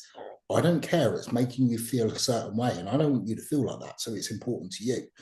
So when we are now learning the dynamic of a coach-athlete relationship with that as well, it's navigating timelines in the year. We've learned that we both shouldn't probably prep at the same time, because one person there has a bigger to-do list than the other. So it's very much important that the other person is there to support that and make life around the house easier. So that's where you start. Well, this is not stereotypical of the coach-athlete relationship. Like, a coach doesn't need to do the kitchen chores and more of the washing than the other person for the athlete, right? This is where you start stepping into that stuff. So but the box, putting things in a box definitely helps, but you've got to realize that part of the relationship box helps the athlete box, and part of the athlete box, having a respect for each other's goals, helps the relationship. Okay, so there's a necessary spillover. Yeah. Right. Okay. So the two don't necessarily detriment each other. They can actually assist each other to actually yield a good result both ways. For sure. Like, I'm sure a lot of people have a deep like want when they are training or when they are posing or they're on a stage to really impress their partner. I tell you what, it kind of hits differently when your partner's a better bodybuilder than you. So when you're going through your process, you're setting standard for them as well. But as well as I don't give a fuck if I ever turn pro. I honestly don't, because again, I'm not end result driven. I just want to be able to actually truly make her proud. Now that drives you so much harder than the end result reward. I think that's Yeah. it's like we're in the gym, like we train at the same time, more or less. I'm normally over there a little bit earlier, but as a rule, we tend to train at the same time in our own gym. Well, Dan's gym here, so it is that constant. You've got the person that you want to impress is right there the whole time through the process, and it's like when I'm sat here thinking, oh my god, I've got another meal, or I'm in prep and I'm like fucking starving. It's remembering it's not just my hard work, it's his hard work to coach me. And it's a sacrifice of our relationship whilst one of us is in prep. And to me, it just means more when it's him. Like, I'm adherent, I've been adherent with previous coaches, but I want to be more so to make him proud for the effort he's put in. So it's that kind of constant pushing each other in a positive direction, I guess. Yeah. Because I watch him train and I think, fucking hell, I wish I could bring that intensity. But it's not I don't bring intensity, it just looks different, I guess. No, that makes sense. It makes sense. Can you imagine the feeling in front of somebody that is around Olympians, top Olympians all the time, knows that size, and being me is like, fucking hell, this bloke's like, she's around like backstage in town with her, much bigger than me, fucking backstage, Hadi Shupan and people like this. And it was actually Sean Florida. The Open wasn't tanning, like, oh yeah, Hadi was sat there, Hadi was there. But we weren't getting tanned at the same time. It was females only. That's only Poland where they tan you mixed gender. Minus that is like what she's exposed to as her fiance and partner. Like, come on, I've got to be the man at something. Like, you know the feeling like of pulling 402.5 kilos in front of your partner, like, and looking like the fucking boss. No IFBB pro in history has ever fucking pulled that. Technically, you did it 1.5 times because the first time you got it to your knee, but didn't realize how high you'd lifted it, so put it back down again. And I didn't think, when I went for the second attempt, I didn't know if I'd be able to get it. And she fucking put my mind straight and said, "No, you can do it. It's gonna move." Fuck yeah. Well, yeah, because I think he thought it literally only came that much off the ground, and then he put it down again. But as I said, it was to his knees the first attempt. And then I don't know what happened, but anyway, he did it. Got us a sofa. He gave me a talking to. Oh, I gave you a talking to. I think, was it 2022 you bought me a Cordello belt for my birthday? Cardillo belt? Yeah. And it's an extra small. I can still get it on, but it's snug now, 3 years later. But he even tried putting that on before the deadlift. So he wanted something of mine to lift with, and it was like, it's tight on me, it's not gonna. But then you say about walking around the Olympia and me thinking, oh, X, Y, and Z is so much bigger than you. As per usual, as bodybuilders, we don't see ourselves. So when we're at the athletes meeting and there are other pros there, you're not looking small. You're not. Still, as a bloke, you still want to be the alpha to your woman, like you do. Yeah, I understand the what you said about the lifting. It's like, but I think the bigger picture as well is when you're doing something for someone and not just for yourself, the motivation to do that thing is much greater. This is why you hear people when they have kids, right? The motivation to make money to actually feed the family or whatever, as opposed to make money for themselves, is a lot fucking greater because they've got people they're doing it for. Yeah. And I think that adds a good amount of perspective to myself, really. It's just because a lot of people will talk about like, oh yeah, it's just impossible, it's nearly impossible. Only a few people can have this coaching in a relationship and it actually work. But the way that you guys are describing it is, it does sound like, and it's like fucking admirable.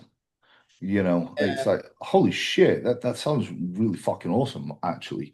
Because it's like you've got this additional synergy with each other. I'll tell you something we did do. I think it was Prep 2024. We watched a lot of CrossFit documentaries, funnily enough, because there's an Australian competitor, Tia Claire Toomey. She's coached by her husband, and it was quite interesting watching their dynamic. And I could see it mirrored quite, like, he's the very calm, like, right, I know you don't really want to do this right now, but you've got to do this right now. And she's there like, and I was just sitting there too prepped to chuckle to myself. But I'm like, that's kind of like when I'm like dying on my ass and you say, yep, cardio today. It's like, That's fucking awesome. It works. It works. I respect that. I don't think, I really don't, not because, I mean, I'm in a very different headspace to what I was in 2023. And I think I could work with another coach more easily than I could have done in 2023. But as far as I'm concerned, the goal, you know, you're talking about the goal, it's still to do this together. So for me, it's like, it's got to be us two, because that's how we've been doing it. Every time I think about it, in terms of those moments I'm in prep and I'm worried that my headspace isn't in the right place to look after her properly, if she's on prep at the same time, because I'm always going to put her prep before mine. We did this year, didn't you? I did. I stepped out of a show because she was doing the same show and I didn't think it was right. My headspace wasn't right. Every time I think about that, about letting another coach take over or something like that, and I assess it, every time I come to the same result, it's like they're not going to be able to do it like I do it, because I see her all the time. I see what's wrong with her when she won't talk about what's wrong with her. It's like, I don't do much complaining, to my detriment. And I just sort of think, like, sending a message to my coach going, somebody that isn't Dan, oh yeah, so my forearms are all cramped up and I've got T-Rex hands, I don't think I should do cardio today. That's in my head, that's logical. But you say that to a coach, it sounds like an excuse, because they wouldn't necessarily know that that is my signal that I am under recovered and over fatigued. And actually training that day or doing cardio that day is just going to dig up, because it happened during the Olympia prep. We dug too hard and I literally woke up one morning out of nowhere, everything was gone. I was fucking watered over to fuck. And I don't cry very often, but I think I did cry that time. And it was about 5 weeks out. And you were brilliant, because you were just like, just stay calm. I said to her, look, don't think for 4 days, give me 4 days. And I was right. Yeah. And then from there, it's like, he really knows my body. Yeah. I can just trust him. But that was also a symptom of how long the prep was. Yeah. But what we did learn this year is we prepped together in 2023, but we had an external coach. We can't do the whole prep together at the same time. And it's down to even little things like the dogs needing food, needing walking, like shopping needing doing, housework needing doing. If we're both fucked, there's no capacity for one of us to pick up the slack. And that's even before you then add in on top of that the coach-athlete relationship.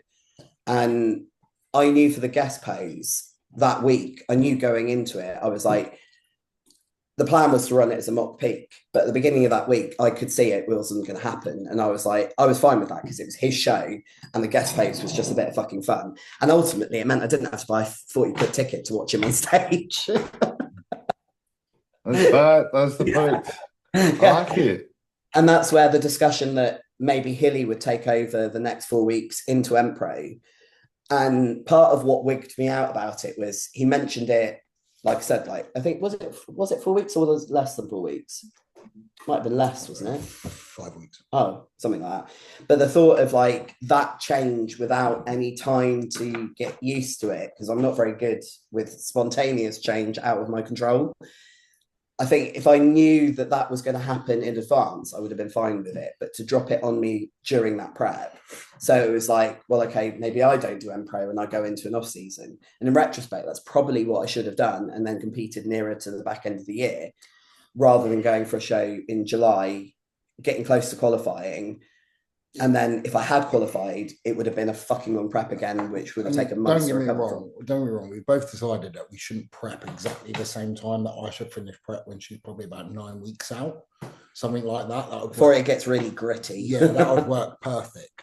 But in that scenario, as I said, so many things kept going wrong with my body in that prep that I was just scratching and clawing to even just be able to get the regional ticked off.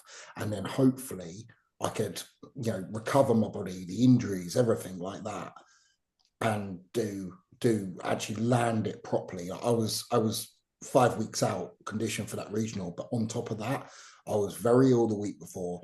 I had a lot of drug interaction issues in my body. I got ill. I had a slight quad tear that week of the show, and I had where my pec had cramped up in my sleep from dehydration, from being sick, diarrhea, all of this. I couldn't hit a front double. I couldn't open up this pec. So my head was a mess in terms of I was trying to get on stage. I couldn't carb up for the show, none of that. I was just trying to get on stage, but at the same time, given the last time I got on stage, which was an utter shit show, like the universe is something that actually caused a little bit of trauma with myself. I was already very anxious about getting back on stage again. So I had this stuff on top. So my headspace wasn't clear. As much as she was good at supporting that, I felt like if we weren't on exactly the same trajectory, she could have been a little bit more present than if she was on prep. And if it was vice versa, it would be exactly the same. She did a fantastic job. But I think in those moments where shit is really hitting the fan, is making sure you have all the support from your person. That's why, from that show onwards, she was 5 weeks out from M-Pro with the injuries and everything like that. I said, look, I need to give my body some time to heal, see if it will, maybe for like a show in 12 weeks abroad. Yeah. But I decided at that point that this isn't being saved. I'm worried about being on prep, and if something happens to you that I don't have the brain function to work out and I can't get it right, and then your show's fucked. I couldn't risk it. Yeah, that's a lot of pressure. Yeah.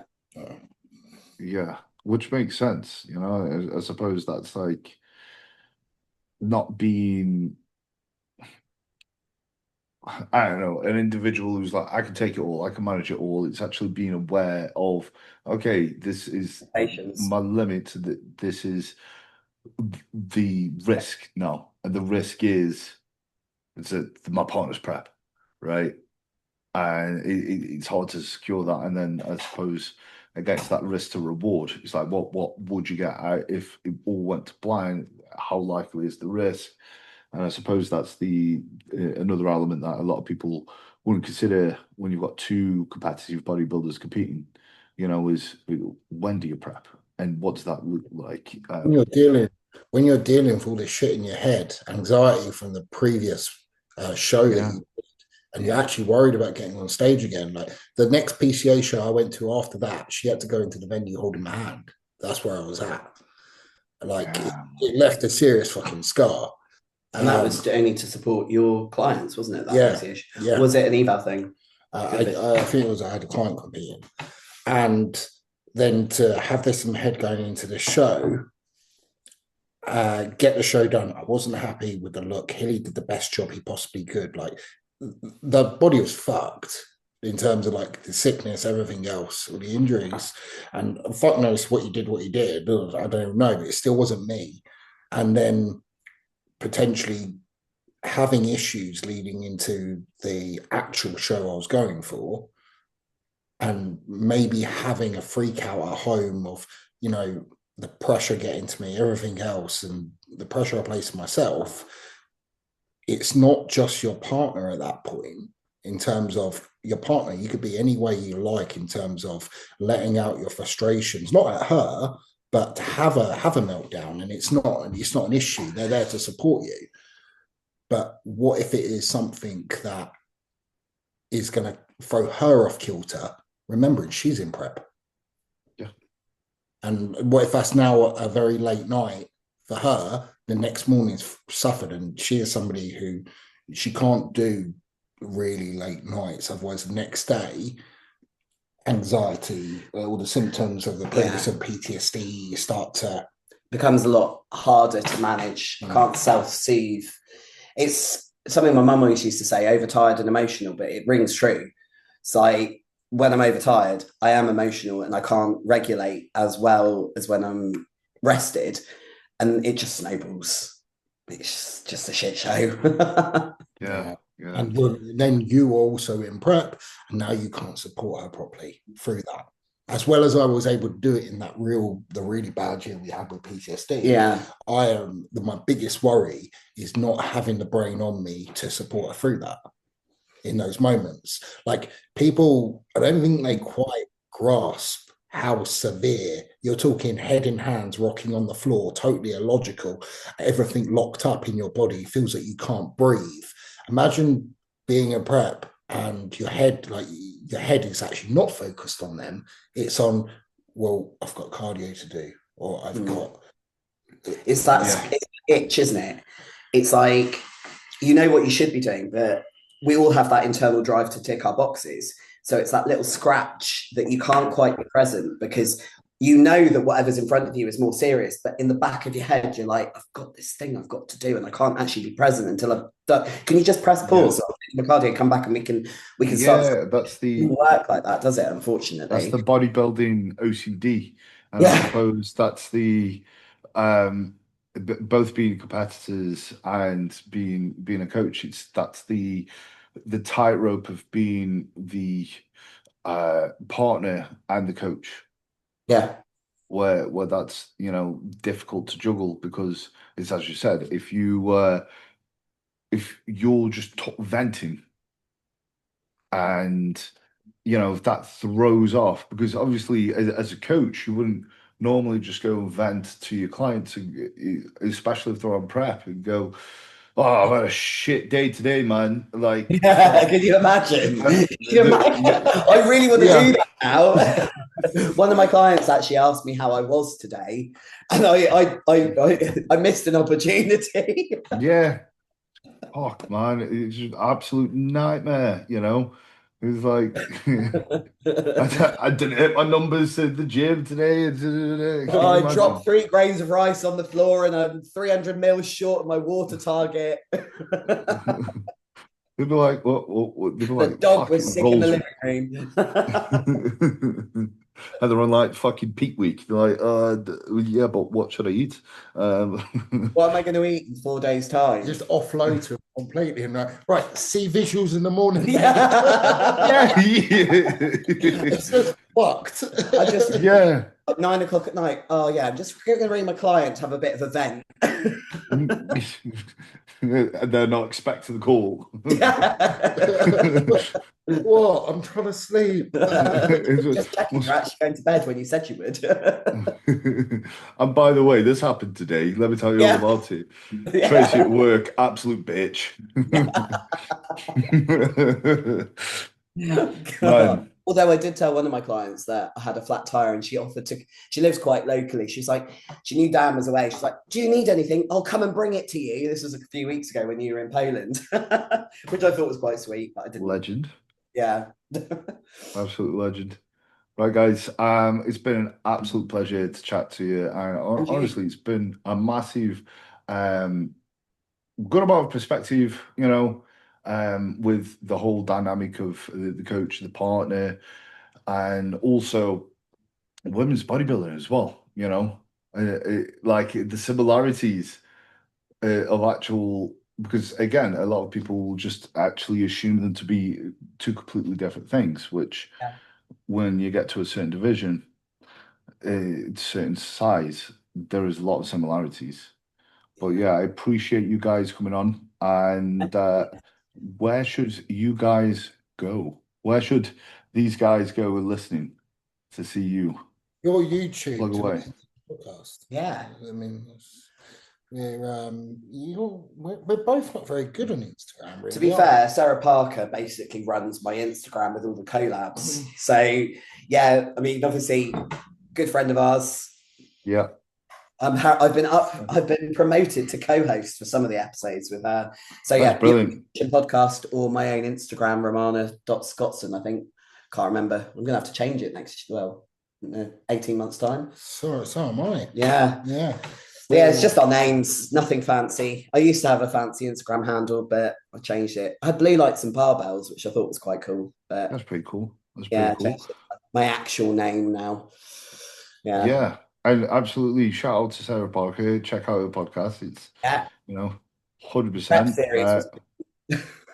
Yeah, they're fucking sick. Absolutely sick. And there's so many underrated, absolutely underrated. So if anyone's made this far of the podcast, go check out, of course, these guys, Dan and Romana, and also Sarah's podcast for sure if you haven't listened to it.